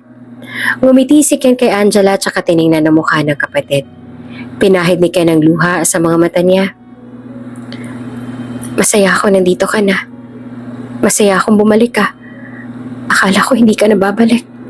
Anito, sana nga inagahan niya ang pagpunta. At sana nga, hindi na siya umalis sa tabi ng kapatid niya. Tadhana ang naglayo sa akin. Kung hindi ka lumayo, hindi mo mararating ang tuktok Kalina. Huwag mong pagsisihan na lumayo ka sa akin. Malawak ang mundo. Hindi mo kailangan na matali sa tabi ko. Hindi mo responsibilidad ang kuya mo. Ayokong ako pang maging dahilan para hindi mo maabot ang mga pangarap mo. Nito habang hawak ang kabilang pisngi niya. Mas lalo lang siyang naiyak at mas hinigpitan pa ang pagyakap sa kapatid. Hindi na rin napigilan ni Ken at naiiyak na rin habang yakap-yakap niya. Simula sa araw na yon, ay maipapangako na ni Kalina na hindi na sila maglalayo ng kuya niya. Ilang araw lang itinagal ng kuya ni Kalina sa ospital ay gumaling na rin ito. Bumalik na rin ito sa dating siglang katawan at kahit papaano ay nagkakalaman-laman na ang katawan ng kapatid niya. Naging kampante naman na siya matapos malaman na ligtas na ang kapatid at ngayon malusog na. Hindi na muna siya bumalik sa syudad at inasikaso na muna ang renovation ng bahay sa probinsya. Gusto ng kuya niya na doon pa rin bumalik at tumirapan samantala. Balak niyang kapag nakarecover na ang kapatid niya ay magpapatuloy ito sa pag-aaral. Si Angela naman ay nakapagtapos ng IT kaya't balak niyang ipasok ang babae sa kumpanya habang nag-aaral ang kapatid niya. Hindi pa ulit sila masyadong nagkakausap ni Angela matapos yung unang araw na nagkita sila. Ngunit isang araw sa labas ng bahay nila sa probinsya ay bigla na lamang nagdala ng beer si Angela at umupo sa upuan sa labas katabi niya. Natulog na raw ang kuya niya sa silid nito. "Sorry," ani Angela. Hindi niya inaasahang iyon ang unang sasabihin nito sa mga oras na yon. Napangiti siya ng balingan ng babae. "Ayos lang. Sorry rin," tugon niya. "Sa totoo lang, malalim ang galit ko sa iyo na inalagaan ko ng mahabang panahon. Naiinis ako sa tuwing nababanggit ka niya sa kabila ng mga ginawa mo sa kanya. Pero kalaunan, naiintindihan ko na siya. Na ganun lang pala talaga. Magmahal ang kapatid mo." Nito at napangiti. "Mahal mo ba si kuya?" Napansin niya na tigilan si Angela. Napangiti siya. Kitang-kita niya sa mga mata nitong may pagtingin nito sa kapatid niya. "Ayos lang. Bota naman ako sa'yo kung ikaw nga magiging girlfriend ng kapatid ko. Ang totoo niyan, nagpapasalamat ako at dumating ka sa buhay niya." Niya tsaka napahinga ng malalim. Parang nabunutan naman ng tinik ang puso niya si ideyang nandoon parati si Angela sa tabi ng kapatid. Na kahit wala siya ay itong pumuno sa mga pagkukulang niya. Napangiti si Angela. "Simula nung una ko siyang makita sa building na pagmamay-ari ni Harry Clavio, nagustuhan ko na siya. Crush lang yun nung una, hanggang sa naging close kami at naging malapit na magkaibigan. Biyasa siya sa mixed martial arts kaya nga ang cool niya eh. Kaya nga siguro ayaw siyang bitawan ni Harry dahil magaling talaga siyang transporter." Napanganga siya nang marinig ang mga kinwento ni Angela tungkol sa kapatid niya. Buong magdamag silang nag-usap ng babae at willing naman itong ikwento ang lahat ng nangyari noon sa kuya niya. Namangha pa siya sa mga pinagdaanan ng kapatid niya. Maging iyong araw na inaasahan niya hindi makarating ang kapatid niya sa graduation niya, ay nandun pala ang kapatid at bago pa nga inoperahan noong dumalo sa graduation niya. Kung alam niya lang, baka pagalitan niya pa ang kapatid at mas piliin niya na lang na hindi makagraduate kesa naman na maranasan pa yon ng kuya niya. Pinipigilan niya lang pero sa loob niya, nagagalit siya sa sarili. Nabawi ang lungkot na nararamdaman niya nang magkwento si Angela tungkol sa kakulitan at pagiging malambing ni Ken. Parati rin pala silang nakukwento ng kuya niya kay Angela, kaya alam na alam ni Angela ang tungkol sa kanya. Maagang maaga na nagluto sa kusina si Ken. Tulog pa ang dalawang babae at hindi alam ni Ken kung bakit parang napuyat ang mga ito. Si Kalina ang naunang nagising kalaunan at nakapagluto na ng longganisa. Beef pata at sinangag na kanin si Ken. Nakangiti si Kalina nang makita ang inihanda ng kapatid sa hapag. "Kapag may tampuhan tayo, ito ang parating niluluto natin, naaalala mo pa?" Aniya sa kuya niya. Nakangiti rin ang kuya niya at naglagay ng kape sa mesa. "Ikaw ang parating gumagawa nun kasi hindi ako masyadong marunong na gumawa ng sinangag." Pag-amin ng kuya niya. "Si Ate Angela, pinagluto mo na." Aniya na nakangisi.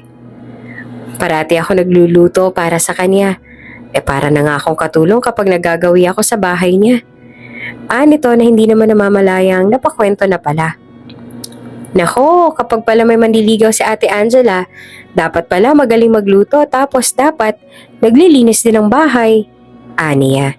Kumunot ang noon ng kuya niya nang marinig iyon. "Bakit? Nagluluto naman ako . Tsaka naglilinis din naman ako kaya bakit kailangan niya pang manligaw para lang doon?" Mas lumawak ang ngisi sa labi niya. Di ba mas sweet kapag boyfriend niya mismo ang gumawa? Mas lalong bumusangot ang kuya niya sa pagkakataong yun. Ayaw ni Angela mag-boyfriend. Sabi niya sagaba lang daw ang mga yon. Get nito. "Kaya ba hindi mo niligawan?" "Oo." Hindi sinadyang naisagot ng kuya niya. Pareho naman silang natigilan at kalaunan ay pinagtawanan niya ang kapatid. Napaamin niya rin ito sa wakas. Kalina! Galit na bulyaw ng kuya niya sa kanya kalaunan. Iritado itong naisahan niya ito. Napatakbo tuloy siya palayo. Pupuntahan niya na lang si Angela sa silid nito para gisingin. Kakain na sila. Maayos na ang sitwasyon ng mga ito doon nung umalis siya. Babalik siya sa syudad para asikasuhin ang business niya. Habang nasa biyahe, hindi mawala ngiti sa mga labi niya. Sa kauna-unahang pagkakataon, ay yun pala mga pagkakataong sobrang naging masaya siya. Mas masaya pa nga noong mga panahong naging successful ang business niya. Mas masaya pa noong nagka-first kiss siya. Mas masaya pa noong nakamit niya ang first success niya sa buhay niya. Dahil may mga mas magpapasaya pa pala sa kanya. Pagkarating niya sa kumpanya ay kaagad siyang sinalubong ni na Amara at Sir Ricardo ng yakap. Kung sa probinsya ay may ate at kuya siya, dito naman sa syudad ay may tatay at kapatid din siya. Ngayon niya lang naramdaman na hindi siya nag-iisa. Napalitan ang lahat ng alaala niya na kung saan pakiramdam niya ay nag-iisa siya. Welcome back, Kalina. Wala ka namang love life pero parang ang blooming mo naman yata na nagpunta ka sa probinsya ninyo. Parang gusto ko tuloy bisitahin yon para maging blooming din. Pabiro pa ni Amara matapos niyang yakapin. Baliw ka talaga. Aniya at nahampas ito. Kamusta na pala kayo rito? Nagkamustahan na nga sila at naubos ang ilang oras sa mga pag-uusap. After ng ilang buwan ay bumalik ulit siya sa probinsya para sabihin sa kapatid na magka-college na rin ito. Dahil hindi ito nakatapos ng high school kaya kailangan itong mag-ALS. Kaya noong makatapos ay college naman ang papasukin ito. Gusto ko mag-criminology. Ani pa ng kuya niya nang tanungin niya kung anong gustong kurso nito. Si Angela naman ay magtatrabaho na rin sa kumpanya niya. Matalino si Angela at magaling sa panghahak. Ayon dito ay hacker ito dati ni Harry Clavio. Kaya si Angela ang hinayaan niyang humawak sa security ng kanilang kumpanya upang hindi ito mapasok ng ibang mga hacker at manipulahin ang pondo ng kumpanya. Sa gabi ay kasama niya si Angela para sunduin ang kuya niya. Nang makarating nga sila sa college building ay lumabas ang pogi niyang kapatid na nakasuot pa ng uniform nito. Agad bumaba si Angela at sinalubong ng halik sa labi ang kapatid. Kaagad siyang napangiwi. Sa tuwing maghahalikan ng dalawa ay napapangiwi siya. O siguro dahil bitter lang siya kasi maganda ang love life ng kapatid niya. Samantalang siya ay NBSB. Napabuntong hininga siya. Kailan ba kasi may magkakamaling pumatol sa kanya? Hindi na bale kahit tabingin mo ka basta mahal na mahal siya, carry na. At least may love life. May pera nga siya pero ihilaw nagpapakilig sa kanya. Hoy, kayong dalawa, tara na. Gutom na ako, naglalandian pa kayo. Aniya pa na nakabusangot. Ayan na naman yung kapatid mong bitter. Narinig niya pa ang binubulong-bulong ng kapatid niya. Nagtungo na nga sila sa isang restaurant. Kapag kasi weekend, pati siya ay may day off din. Kasama niya ang dalawa kapag weekend. Lumalabas sila at namimili ng kung ano-ano. May sarili ng kondo si Angela at doon nakatira ang dalawa. Hoy, kuya, mahiya ka naman. Nakikitira ka na naman kay Ate Angela, hindi ka na nahiya. Kung bakit ba kasi ayaw mong tanggapin yung offer ko sa iyong bahay? Para doon na lang kayong dalawa. Aniya isang araw na nagkaroon siya ng pagkakataong paggalitan ng kuya niya. Ang laki ng tubo mo nakakasakal yung tubo mo sa bahay na yun. Anito, ngumuso siya. Malaki kaya sahod ng mga pulis, kayang-kaya mo bayaran yun. Pitautang niya sa kapatid ang bahay niya. Medyo may kamahalan nga lang. Sinabi niya na lang na utangin ito ang bahay pero ang totoo ay ibibigay niya lang talaga iyon. Ayaw niya lang na isipin nitong nagbago na siya at mabait na siya ngayon. Gusto niyang isipin nitong malabruha pa rin siya at hindi nagbago. Katulad pa rin ng dati. Matapos nga ng pangaral ng kuya niya ay kinuha nito ang bahay. Talagang agad itong nag-apply para makapagsimula na kaagad. Unang sahod nito ay nagyaya kaagad itong magpunta sila sa beach para raw sa victory party. Noong graduation nito ay hindi ito nag-party pero noong nagkasahod na sa trabaho nito ay saka nito naisip iyon. Sino naghiwa ng cheese? Aniya na makita ang malaking hiwa ng cheese sa macaroni. Proud naman na nagtaas ang kamay ang kuya niya. Sa isip niya, nahulaan niya talaga kung sinong may gawa. Malakas ang hangin sa tabing dagat. Uulan pa yata kaya nga nahirapan siyang lumamon. Panay kasi ang lipad ng suot niyang sombrero. Sana nilagay mo na lang ng buo, nakasimangot niyang sagot sa kapatid. Bumusangot si Ken. Lumamon ka na lang. Kasing laki ng hindalaki niya ang mga cheese sa macaroni. Sino matutuwa nun? Kahit sa edad nilang yon ay nagkakabangayan pa rin sila ng kuya niya. Wala lang. Namiss niya lang itong awayin tsaka minsan niya lang itong makita. Alam mo, Ate Angela, yung kuya ko, naman diyan manghugas ng plato sa bahay noon. Tapos makalat yan sa silid niya. Naku, utusan mo yan parate. Kahit alipinin mo pa yan forever, okay na okay ako. Sulsul niya kay Angela. Hindi na siya nakapagsalita ulit nang sungalgalin niya ng kuya niya ng tinapay sa bibig. Napabusangot na lamang siya.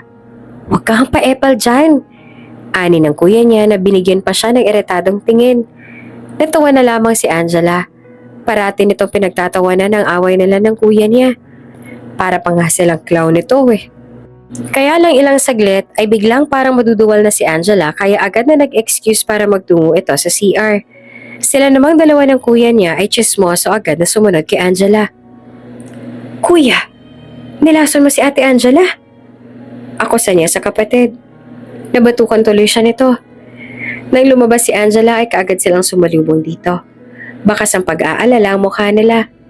Baka kasi kung napano na ito. Ayos ka lang? Ani agad ni Ken kay Angela. Ngumiti ang babae ngunit halatang hindi pa mabuti ang pakiramdam. Inalalayan ni Ken ang girlfriend patungo sa cottage. Kaya lang biglang tumigil si Angela at ngumiti ng balingan silang dalawa. May ipagtatapat ako sa inyo. Ani Angela. Napalunok siya. Bahagya siyang kinabahan. Kita ang kaba sa mukha ni Angela. Palipat-lipat ang tingin sa kanilang dalawa ni Ken. Kasi napakamot ito sa batok. Buntis ako. Siya lang ang mukhang nagulat. Dahil si Ken ay hindi na nagulat sa balita ni Angela. Alam ko. Ani ni Ken at napangiti. Si Angela pa ang nagulat sa sinabi ni Ken. Alam mo? Ani Angela. Tumango naman si Ken. Grabe ka kasi kung makagamit ng PT. Talaga bang kailangan mo ubusin yung 10? Tsaka nakita ko lang yun sa basurahan. Ilang saglit ay nahampas niya ang kapatid. Napangiwi pa si Ken sa ginawa niya.